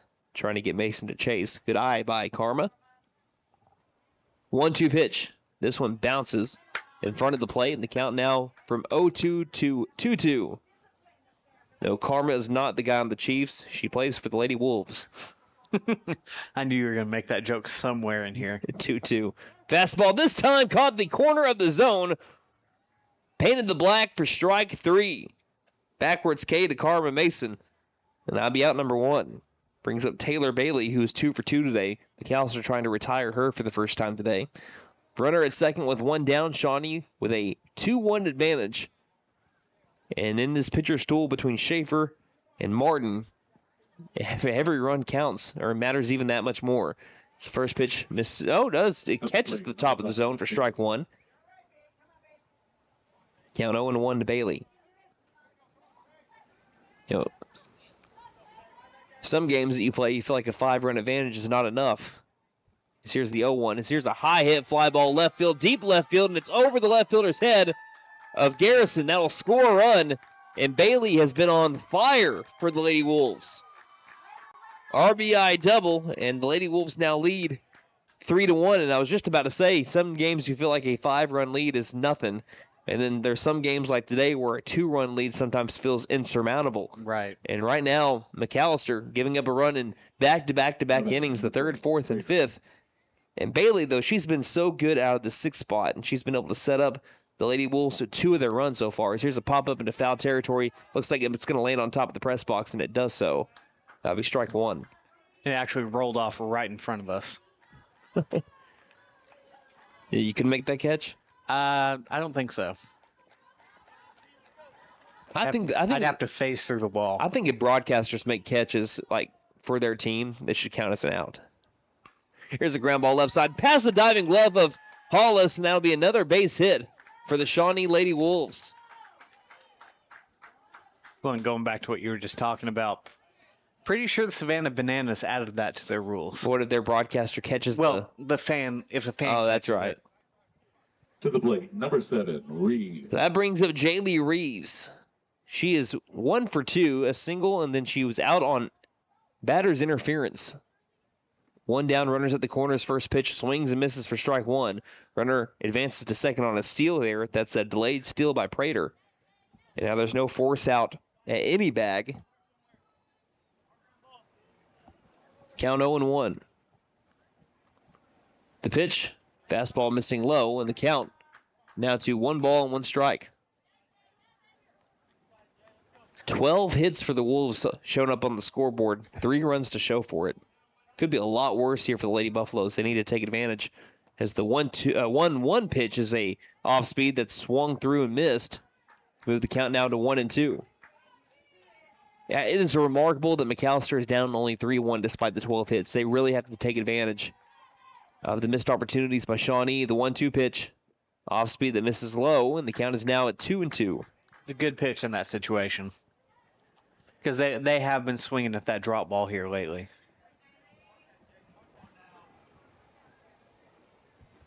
Two. Fastball, late on it, but fouling it off to live another pitch is Jaylee Reeves, and the count is now at 2-2. Would you believe it that out of all the hits that Shawnee's had so far, that Taylor Bailey doubled? That was the first extra base hit that Shawnee's had today. You know, now that I think about it, that tracks. 2-2. Fastball missing inside, and Derek Jeter dancing away from it, as Reeves will move the count to full at 3-2. Big 3-2 pitch on the way from Schaefer. She delivers and misses up and outside. That's her first walk issued today. The first walk issued by either pitcher. And now the bases are loaded. Now batting, number 6, Bruner. With 1 down. And there will be a pinch hitter coming in. Instead of Tiana Bruner, who is now at third base. They'll be coming in with a new batter. And while we have a change, let's go ahead and let's take a quick 30-second break, and we'll return on KNED. Prime Structures is your local manufacturer of portable buildings. From storage sheds, portable garages, and portable barns to custom builds such as chicken coops and greenhouses. Prime Structures is the only one who builds their buildings here in McAlester using local resources and local labor. They also offer metal carports, RV covers, and metal garages. Local ownership with buildings built in McAlester means factory direct pricing for the customer, saving you money. Free local delivery is also provided. Prime Structures in McAlester, locally owned by Brent and Alicia Case at 1702 South George 9 Expressway, 918-525-4101. See us on Facebook and Instagram. So during that break, you missed a ball that was low. Again, we have a pinch hitter, and I believe, again, I'm sorry. We're trying to read the name, and the handwriting's a little. Just the way that it's not cursive, but the way that they went from the O, I believe, to the N. I think it's Briones. I think it's A. Briones for the Shawnee Lady Wolves. But she is pinch hitting for Bruner here out of the 9th spot with the bases loaded and 1 down. Shawnee with a point in the game where they can maybe put this one away. It is 3-1. Bases loaded, 1 down. The pitch to the 9-hole batter now, Briones. Fastball. Schaefer fills the zone and moves the count to 1-1 after a quick circle visit here between Rao and Schaefer. I think it's still called a mound visit. There's no mound. I know, but it's still called a mound visit. 1-1 pitch. So late on the off speed, and the count now moves to 1-2. Looked like a changeup there from Schaefer. Big pitch on the way from Schaefer. Looking for lucky strikeout number 7. The 1-2 pitch. Fouls it off, right off of, I believe, the catcher, Rao. We'll do it again at 1-2. McAlester comes up in the home half of the fifth. They'll bring up the meat of their lineup, at least the top of the order, where Rylan Less now led off that inning where they had the run. Here's the 1-2 pitch. Off-speed ground ball right side, knocked down by Ivy. Ivy's only plays at first base, and she'll flip it there for out number 2, but it's an RBI ground out by Briones. Runners advance to second and third. It's now a 4-1 game, but also the Lady Wolves at the top of the order up where they have been awesome. I'll get to that in a moment. So Jossie Hayes is 2 for 2. KK Littleaxe is 2 for 2. First pitch is low for ball 1. Runners at second and third with 2 down. Now, Littleaxe has been retired. She laid down a sac bunt, but that does not count as a at-bat against you. So that's now, she's 2 for 2 with an RBI. Hayes looking for her first run batted in. It's a ground ball, though, right back to the pitcher, Schaefer. She'll flip back over to first base in time for out number 3. That could have been a whole lot worse for McAlester, but they can't really afford to give up any more runs. Last time that they were able to score 4 runs was 6 games ago against Comanche. You cannot afford to give up any more runs against the Shawnee Lady Wolves, and McAlester needs to start to see their comeback start now. As we head to the bottom of the 5th inning, it'll be Coral Coy, Emma Garrison, and Rylan Less now when we return here on KNED.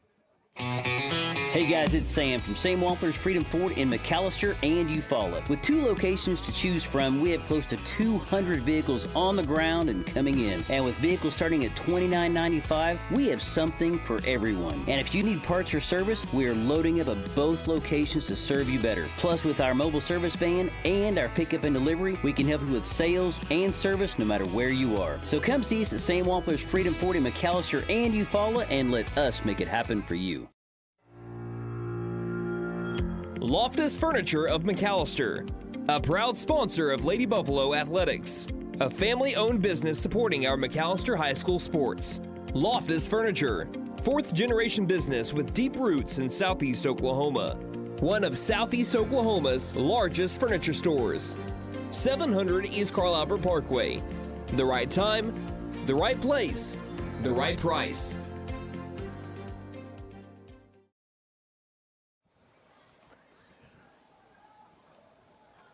Lady Buffaloes down by 3 runs as we are now into the bottom of the 5th inning. 4-1 after the Lady Wolves were able to put 2 runs up in the top of the 5th inning. Now, I have 10 hits by the Shawnee Lady Wolves. They've been able to score 4 runs on it.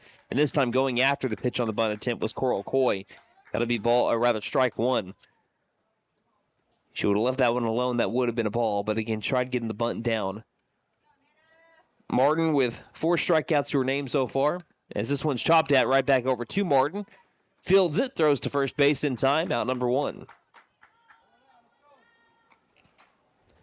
Brings to the plate the left fielder, number 16, Emma Garrison, who grounded out to the third baseman at the time was Lambert. And now over there is Bruner. She's back into the game. She was pinch hit for Briones back in the previous half inning.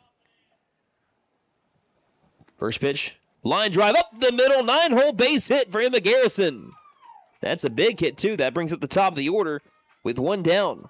4th hit of the day for the black and gold. Nice swing there from Emma Garrison. Rylan Less now is 1 for 2. She's flown out to center field and doubled. She doubled down the right field line.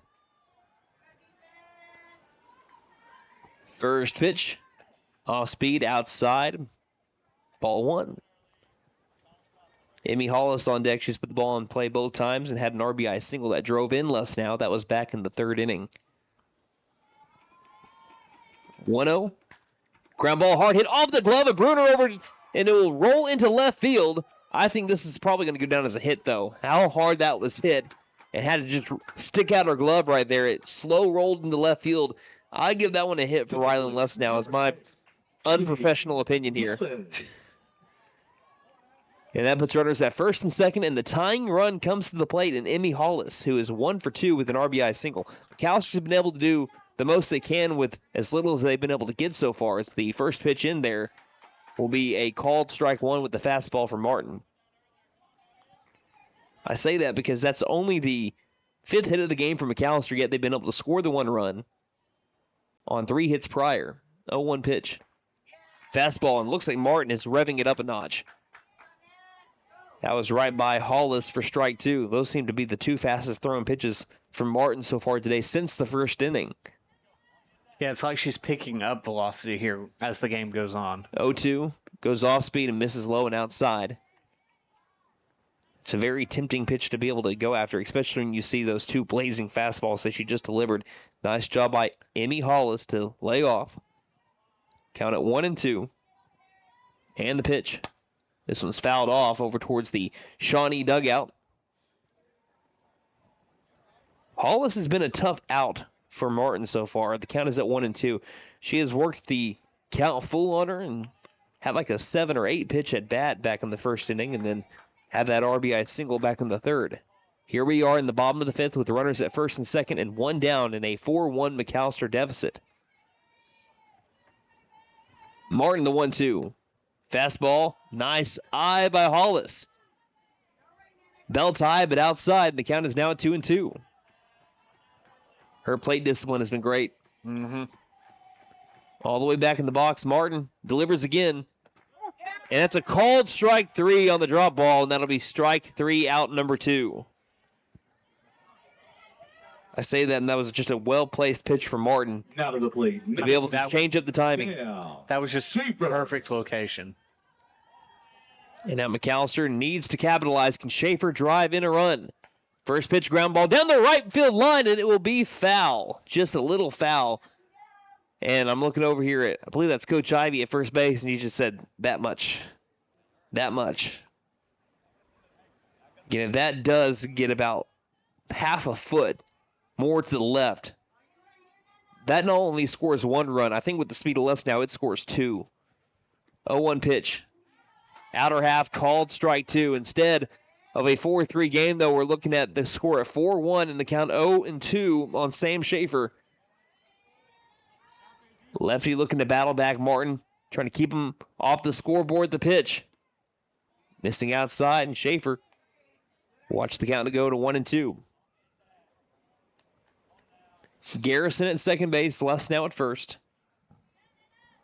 Schaefer so far 0 for 2 with the strikeout and a 3 unassisted ground out. The 1-2. Off-speed misses low and outside 2. Deuce is wild. 2 balls, 2 strikes, 2 outs.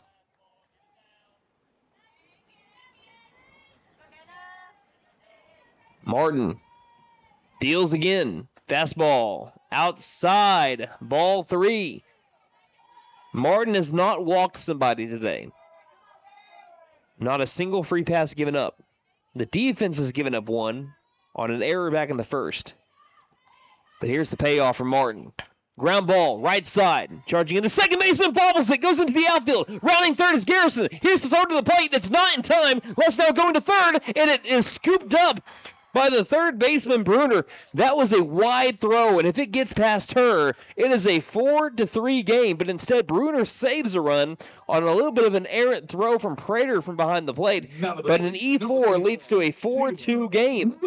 Put the ball in play, and good things happen. Yeah, we're really starting to see some momentum from this McAlester team. Got to keep it up here. Again, all that you wanted to see here in this 5th inning, if anything, was to see 1 run score with the runners at first and second and 1 down. They got that 1 run. Can they get more? Here's a pop-up. Shallow right field could be trouble. Coming in and making the catch, though, is the right fielder Reeves for out number 3. But McAlester is able to get another run as they pull within 2. Now 4-2 the score. Can McAllister's defense have a bounce-back inning? And they have not had a scoreless inning given since the 2nd inning as we're about to head to the top of the 6th. 4-2 Shawnee leads. You're listening to McAlester Softball on KNED. Prime Structures is your local manufacturer of portable buildings. From storage sheds, portable garages, and portable barns to custom builds such as chicken coops and greenhouses. Prime Structures is the only one who builds their buildings here in McAlester using local resources and local labor. They also offer metal carports, RV covers, and metal garages. Local ownership with buildings built in McAlester means factory direct pricing for the customer, saving you money. Free local delivery is also provided. Prime Structures in McAlester, locally owned by Brent and Alicia Case at 1702 South George 9 Expressway, 918-525-4101. See us on Facebook and Instagram. Hey guys, it's Sam from Sam Wampler's Freedom Ford in McAlester and Eufaula. With 2 locations to choose from, we have close to 200 vehicles on the ground and coming in. And with vehicles starting at $29.95, we have something for everyone. And if you need parts or service, we are loading up at both locations to serve you better. Plus, with our mobile service van and our pickup and delivery, we can help you with sales and service no matter where you are. So come see us at Sam Wampler's Freedom Ford in McAlester and Eufaula and let us make it happen for you.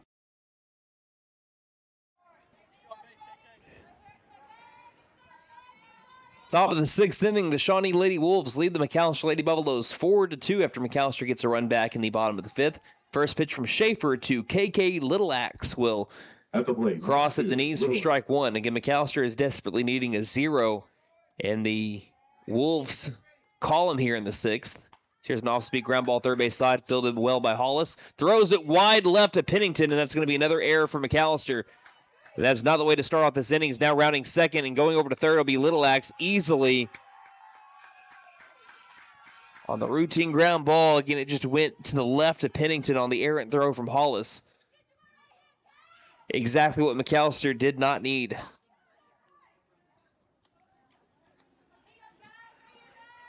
Shawnee has played well enough by getting base hits. Again, they're in the double digits there. They don't need more help that way. First pitch. Missing high, that'll be ball 1 to not Anaya Lambert anymore against the Stargell is the new hitter out of the 3 spot. Just completely took over Lambert's spot, who went over 3 with 2 strikeouts and a ground out. Next pitch, ground ball to the left side, fielded by Les now, looks home, but fires at first instead. And all that work to get that 1 run that McAlester had at the bottom of the 5th, it is gone after the error and the RBI ground out by Stargell. Now to the plate, number 23, Martin. That just feels deflating, though. Yeah. Makes score 5-2, and Shawnee quickly makes that run a thing of the past. First pitch, new batter. Low for ball 1 to Martin, who is 0 for 3 with an RBI ground out, sandwiched between a strikeout and reaching on an E4. McAlester has had 2 errors today, as that's a high fastball missing for ball 2. They've had 2 errors, the same as the Lady Wolves. I think 1 run is scored on a 2 runs have scored on a McAlester error. This is next pitch misses inside for ball 3. 2 runs have scored on McAlester errors, and there's been 1 run that has scored on a Shawnee error. If we played a completely clean game, it'd be a 3-1 Wolves advantage. So this next pitch misses outside, and that is a rare 4-pitch walk from Schaefer. She's only walked 1 batter so far today. That's number 2. Now batting, number 25, Mason.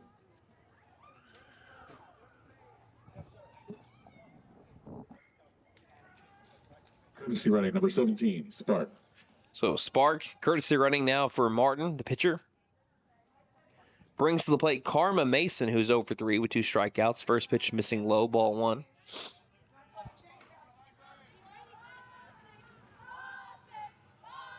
Top of the 6th inning, 5-2, Shawnee leads. 1 down, 1 on, as here's a high fly ball, foul territory. Garrison giving chase, but out of her reach. 1 hops through the Hughes Fieldhouse. Count goes to 1-1. Also, another crazy thing. We have already played a longer game than what we saw the entire game against Durant last week. That is definitely the case. Because right about now is when we were ending the post-game show against Durant. 1-1 runner takes off on the off-speed. Perfect time to take off. It's now the throw over to second. No one was collapsing towards the bag. And the count moves to 2-1, and now a runner in scoring position after Spark was able to swipe second. It's already been an hour and 20-minute long game. Last week's game went an hour and 13. 2-1 pitch. But the fastball pops it up. Rao can only look at it as this one goes back to the netting by the concession stand, and the count is now at 2-2. By the way, if you're going to be going to any McAlester football games this year, we encourage you to bring your new or gently used shoes. Again, you can be able to drop them off over at by the Buff Shop, I believe. So here's the 2-2 pitch. Off speed misses outside, and the count now goes to 3 balls and 2 strikes. as last week, and I'm sure they're going to be doing it again. This week's not a home game. Next week is the next home McAlester football game, and so we have a payoff pitch coming up. Here it is. Fastball, swing and a miss for strike 3. Number 8 for Sam Schaefer. Gets Mason swinging, and that's the hat trick for Carmen Mason. Now 2 down brings up Taylor Bailey, who arguably has been the best hitter today for the Shawnee Lady Wolves. 3 for 3 and an RBI double. But our next home game will actually be homecoming against the Tulsa East Central Cardinals, not this Friday, but next Friday. First pitch, off speed, outside, ball 1. And we need your shoes. Again, the McAlester Quarterback Club, at least last week, I don't know if it's going to be the same way, but I do know that everyone that brought a gently used or a new pair of shoes to donate to the McAlester Quarterback Club, so that fastball fills the zone for strike 1. They received a coupon for a free snow cone from Buff Ice. Oh, nice. So I think that will be the same case next week, but we encourage you to bring your new or gently used shoes for the McAlester Quarterback Club fundraiser there. 2-1 pitch. Swung on and missed for strike 2. And deuces are wild at 2 balls, 2 strikes, 2 down. With a runner at second. Top of the 6th inning, 5-2. Shawnee has scored in 4 consecutive innings, including this one. 2-2 pitch. Hard hit. Line drive straight to Rylan Lesnow. You don't need to make the play at third base, but she decides to do so anyway. There's outs number 3 and 4 for the McAlester Lady Buffaloes here in the top of the 6th inning. Nice snag by Lesnow. And we'll head to the home half of the 6th with the score 5-2. Let's see if McAlester can get some of those runs back. Again, they gave up 1 more, so it'll be up to Katie Ivy, Addie Pennington, and Kelsey Rowell to see if they can get at least that run back or maybe more. Again, they trail 5-2 to the Shawnee Lady Wolves. Home half of the 6th on the way on KNED. Loftus Furniture of McAlester, a proud sponsor of Lady Buffalo Athletics, a family-owned business supporting our McAlester High School sports. Loftus Furniture, 4th-generation business with deep roots in Southeast Oklahoma. One of Southeast Oklahoma's largest furniture stores. 700 East Carl Albert Parkway. The right time, the right place, the right price.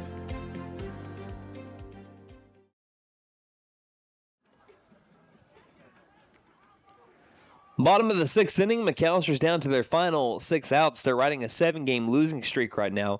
And the Shawnee Lady Wolves looking to clinch a 3 spot in the 5A3 standings. If they win today, they do so. If they lose, then more likely than not, they'll drop down at the 4 spot as Durant, I believe, has already beaten Del City. McAlester plays Del City tomorrow to finish up their district slate.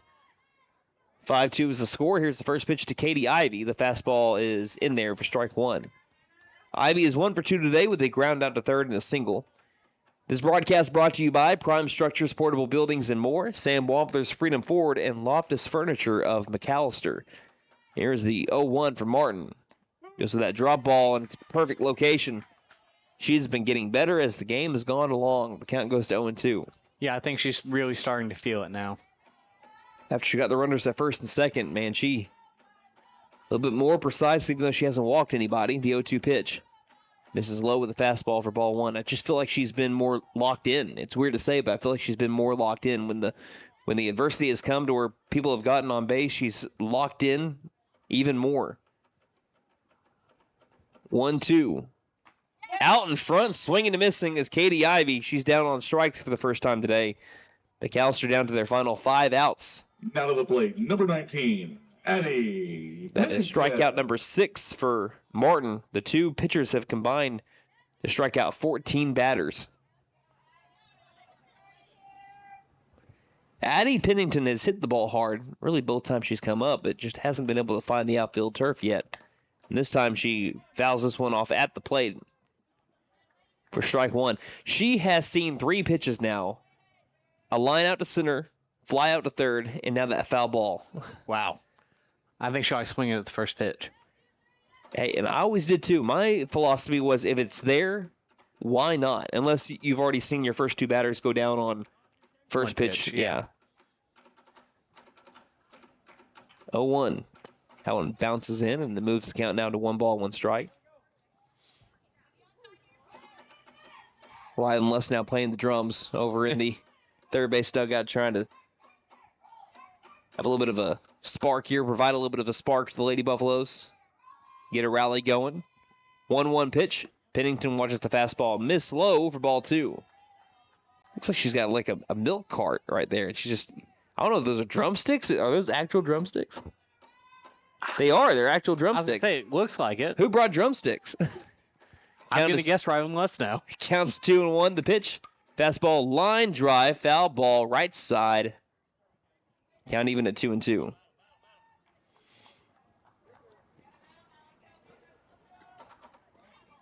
All we are missing are cymbals now. We need a run gong. Every time that you're able to score a run, you just hit the gong. I like that idea. 2-2 pitch. Swing and a miss for strike 3. I told you, Martin has just been finding her groove more and more. And she strikes out the first 2 batters of the 6th inning. That brings up Kelsey Rowell, who is 0 for 2. Rowell has grounded out to third and struck out swinging. Number 14. Oh, Emma Case. New batter, Emma Case. So Case now hitting for Kelsey Rowell. Martin delivers first pitch, swing and a miss on the fastball. That'll be strike 1.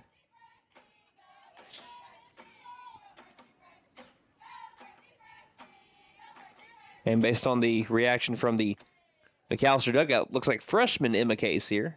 Next pitch misses low, and that'll be ball 1.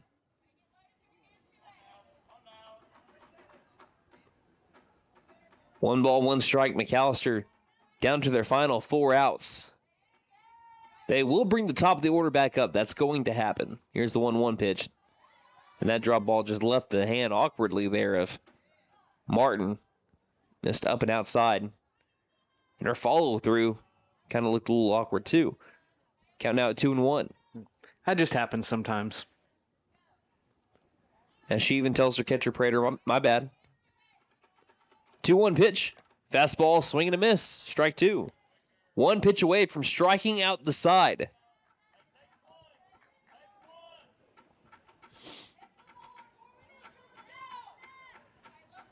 Case into the box. 2-2 pitch. Fastball, swing and a miss. Strike 3. Case goes down on strikes, and Martin strikes out the side. All frontwards K's. And McAlester is down to their final 3 outs. They're trying to keep it a 3-run game as we get to the top of the 7th inning. It's been 4 consecutive innings with runs scored by the Wolves. 1 in the 3rd, 1 in the 4th, 2 in the 5th, and 1 in the 6th. McAlester desperately needs to keep them to 0 here in the 7th.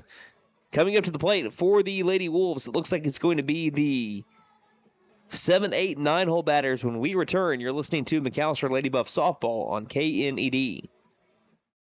Prime Structures is your local manufacturer of portable buildings. From storage sheds, portable garages, and portable barns to custom builds such as chicken coops and greenhouses. Prime Structures is the only one who builds their buildings here in McAlester using local resources and local labor. They also offer metal carports, RV covers, and metal garages. Local ownership with buildings built in McAlester means factory direct pricing for the customer, saving you money. Free local delivery is also provided. Prime Structures in McAlester, locally owned by Brent and Alicia Case at 1702 South George Knight Expressway, 918-525-4101. See us on Facebook and Instagram.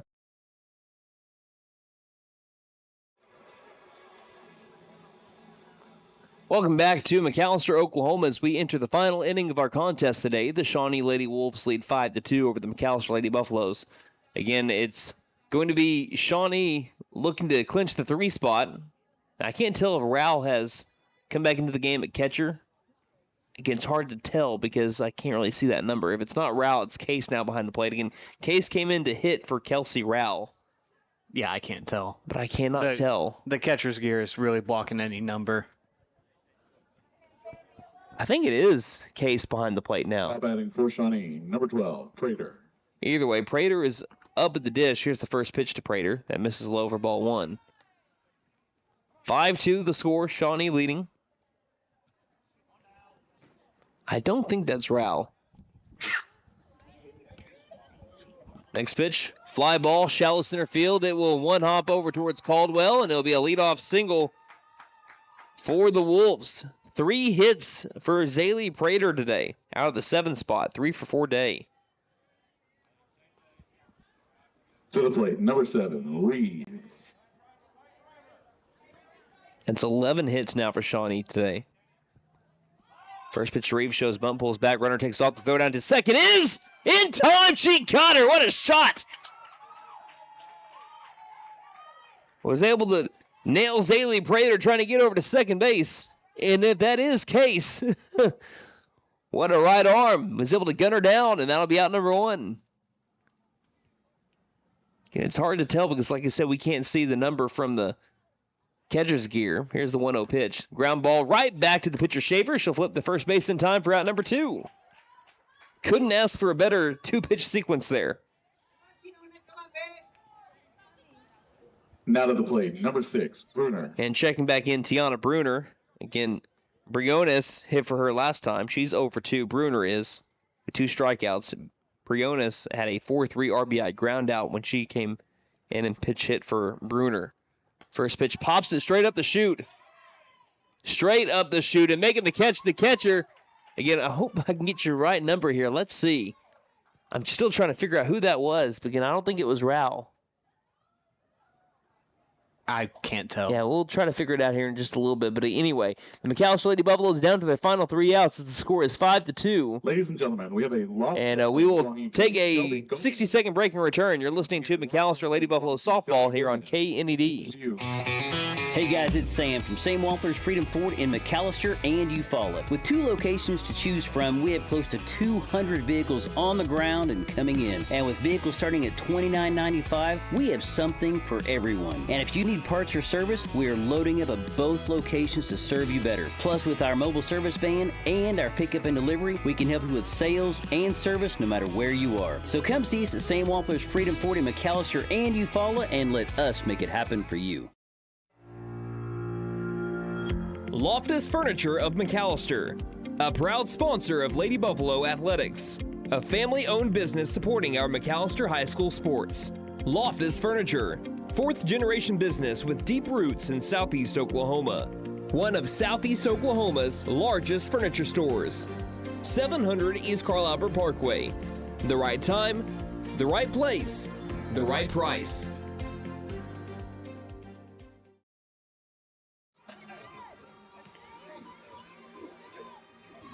Welcome back. We apologize. We still didn't get who made the caught stealing back in the last half inning for the McAlester Lady Buffaloes, because we do know that a case came in for Raul, but I don't know if Raul ever substituted back in, and it's hard for us to tell with the catcher's gear on. We weren't able to see a number here, but either way, McAllister's down to their final 3 outs, down 5-2. Here's a bunt attempt that's down the third base line. Great bunt. Here's the throw over to first base. It's a little wide right, but still making the stretch and getting the out was number 3. With the stretch, that was Bruner, and that'll be out number 1, the second baseman coming in. Great bunt by Coral Coy, nicely executed by the Shawnee Lady Wolves. Garrison. McAlester now down to their final 2 outs as Emma Garrison, who is 1 for 2 today, digs into the box. First pitch to Garrison. She fouls this one off towards her on-deck batter, Rylan Luss, now for strike 1.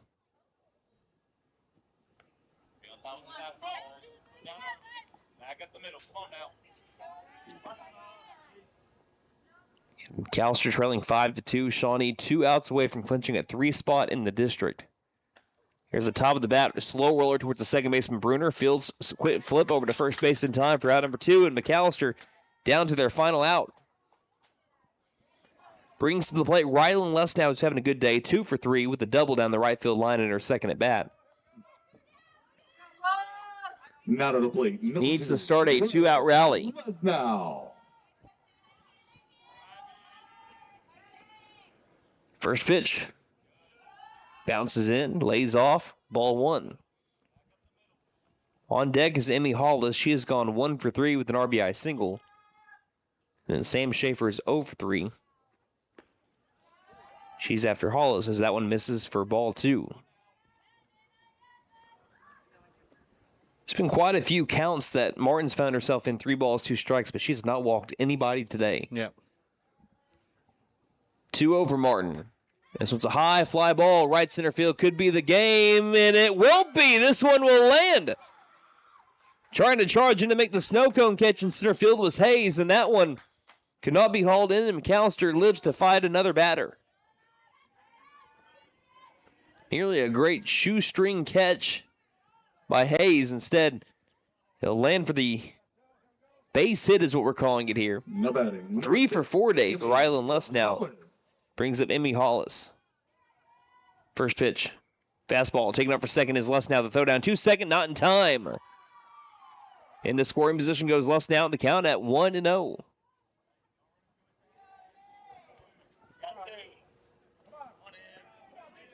McAlester needs more base runners, though.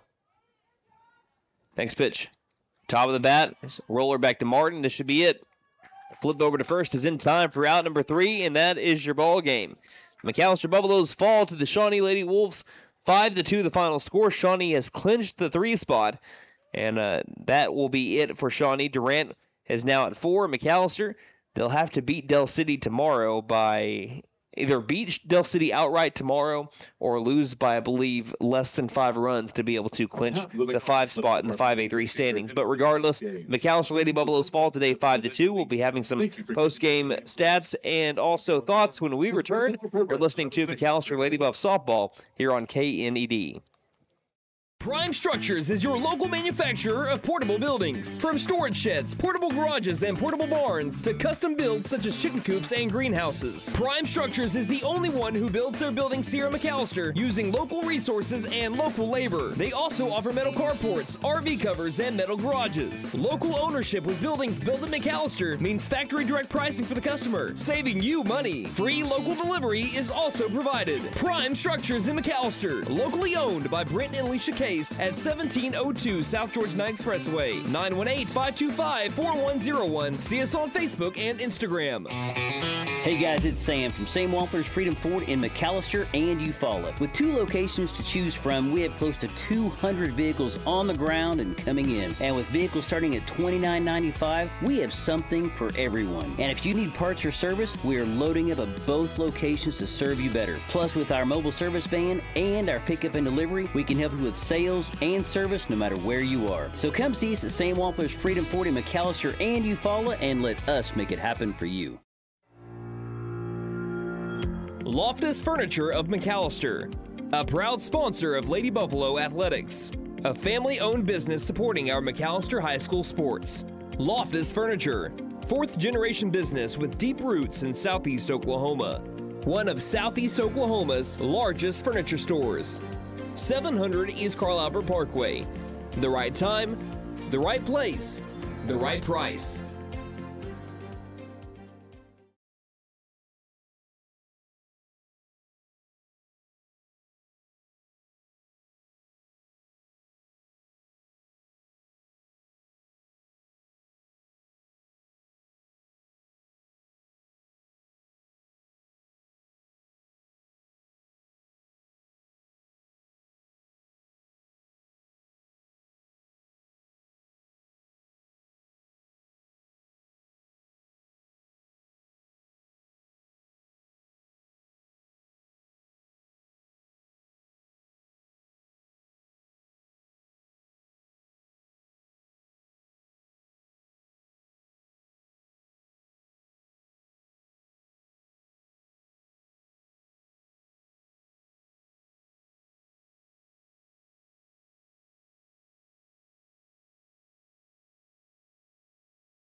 Welcome back, and it's over here in McAlester as the McAlester Lady Buffaloes fall to the Shawnee Lady Wolves in this final score of 5-2. It was a lot closer game than what we saw just a couple of weeks ago. Again, not last Monday, but 2 Mondays ago, the McAlester Lady Buffaloes fell to the Shawnee Lady Wolves in the final score of 8-2. Tonight they fall 5-2 to the Lady Wolves, and they dropped to 4-20 on the year. The Lady Wolves improved to 11-8, and they clinched the 3 spot in the 5A3 standings, which could be huge when it comes to their future in the playoffs. Again, we do know that finishing 3rd is a lot better than finishing 4th. Yep. That gives you a way better chance to be able to make it further into the state tournament, and we'll see if Shawnee is able to ride the hot hand of Martin. And, I think Martin was great tonight. She absolutely was. I think Martin had a great combination of velocity and placement on her off-speed pitches. And like I said, her placement in general, she found herself into some 3-ball counts, but still never walked anybody. And if you don't have a couple of errors there, she probably only gives up 1 run. So the McAlester Lady Buffaloes did the most, I felt like, what they could. They did leave some runners stranded and everything, but they still ended up having 6 hits. They just couldn't string them together when they needed them the most. A very young team. There's not a single senior on this team. So you're still building experience. And, they did win 1 game last year. It was against the Shawnee team. That Shawnee team was able to gain some experience, and they have some seniors, I believe, on this year's team as well. And it's led to them climbing all the way to the 3 spot in the 5A3 standings. Who's to say that McAlester can't make a similar jump with some of their young players as well? Absolutely can. So, again, the season's definitely not over. They have Del City tomorrow. They have Idabel on the schedule for this Thursday to be able to have Teacher Appreciation Night this Thursday. We plan on being on the call for you that Thursday as well. But the McAlester Buffaloes do fall tonight to the Shawnee Lady Wolves 5-2. Just looking to get some runs, because that has been their main problem over the course of this 8-game losing streak. Is they, again, beat Tishomingo 5-3 back on September 13th. Then they lost to Comanche by a 1-run score of 5-4, and they have not scored more than 2 runs since then. So there's now, what is that?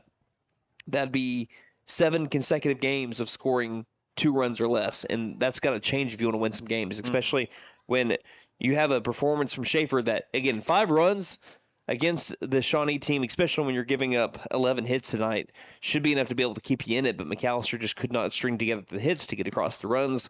And until they are able to find that rhythm again with their bats, it's going to be hard to find some wins. But, again, there's been times this year where they've been able to find that rhythm, find some runs, but it's also hard to do when they're not walking you. Right. So I think they had a good approach to the play, but Martin just was able to be better today to take down the Lady Buffaloes. So let's look at our post-game stats. Again, Shawnee, we'll start off with them. They improved to, again, 11-8 on the year and 6-4 in district play, as they have now clinched the 3 spot in the 5A3 standings. Jossie Hayes went 2 for 3. KK Little Axe 2 for 3 with an RBI single. Anaya Lambert went 0 for 3. Stargell came in for her, and she had an RBI ground out to go 0 for 1 with a ribby. Martin went 0 for 3 with an RBI ground out and a walk. Karma Mason went 0 for 4 with 3 strikeouts. Taylor Bailey was great. She went 3 for 4 with an RBI double and a line out to shortstop. If, again, it's the normal shortstop playing in that position, she probably goes 4 for 4 with another RBI too, but a great snag by Lesnow back in the 5th inning to keep her on the base paths for a 4th consecutive time. Zaylee Prater had a 6-4 fielder's choice in her first at-bat and then proceeded to have 3 consecutive hits. She went 3 for 4. Again, the bottom of the order, I think, is what set up Shawnee with a lot of success offensively. They were able to get people on base with their 6, 7, and 8-hole batters. Between those 3 batters, they had a combined 7 hits. Again, 7 out of their 11 hits came from the 6, 7, and 8-hole. That set up your top of the order in the 1 and 2 hole to be able to bring in those runs. So that is where the difference was made offensively for Shawnee, was the bottom of their order. Jaylee Reeves, speaking of which, she went 1 for 3. And Tiana Bruner went 0 for 3 with 2 strikeouts, and Briones had a RBI ground out. She came in to pitch hit for Bruner. Again, there was 11 total hits by the Lady Wolves, 8 strikeouts from Martin. She walked no one, and 2 errors by the Shawnee Lady Wolves. Again, McAlester drops to 4-20 on the year. 1 through 9 looked like this. Rylan Lesnow 3 for 4 with a double in her second at bat, and she was able to come in on a RBI single from Emmy Hollis, who went 1 for 4 with that RBI single. Sam Schaefer 0 for 3 today. Taylor Williams 0 for 3. Katie Ivey 1 for 3 with a single in between a ground out and a strikeout. Addie Pennington went 0 for 3, but also hit the ball hard twice. Kelsey Rowell went 0 for 2. Emma Case hit for her, went 0 for 1 with a strikeout. Coral Coy 0 for 3 today, and then McGarrison 1 for 3. The Buffaloes had 6 hits today. Sam Schaefer was great inside the circle. Again, she did give up the 11 hits, but she also struck out 8. She walked 2, hit 1 batter, 2 McAlester errors. I think there was, out of the 5 runs scored, I think 3 of them were earned for Sam Schaefer today, which is a phenomenal performance there for Schaefer, who had a bounce back outing from a week ago, where the last time we were able to see this team play, where there were 14 combined hits for the Durant Lady Lions 7 days ago. So as we are wrapping things up here from Mike Deek Field, no JV game tonight, so everyone's getting ready to go home. What are your final thoughts, Nate? I feel like you covered it pretty well. It was a good pitching performance from Schaefer, but Shawnee was just seeing her well enough to get 5 runs up on the board, and that was enough for them to win. All right, Nate, can you thank our sponsors one final time, and we'll get ready to call it a night and get ready for our next broadcast, again scheduled up for the McAlester Lady Buffaloes and the Ida Bell Lady Warriors this Thursday with Teacher Appreciation Night. Yep, I'd like to thank Prime Structures, Portable Buildings, and more, Sam Wampler's Freedom Ford, and Loftus Furniture of McAlester for bringing you Lady Buffalo softball and volleyball all seasons long. First pitch time was 5:59, final pitch time 7:36 for a total game time. If I'm doing my math right, that is an hour and 35 minutes. I believe that's an hour and 35 minutes. Again, I'm always pretty bad at math, too, so I was trying to do that quickly. I think I'm totally off there. I am totally off. What is that? Hour 37. I think it's an hour 37. I'm still totally off. Who cares? It was a little over an hour and a half. Again, final score tonight was 5-2.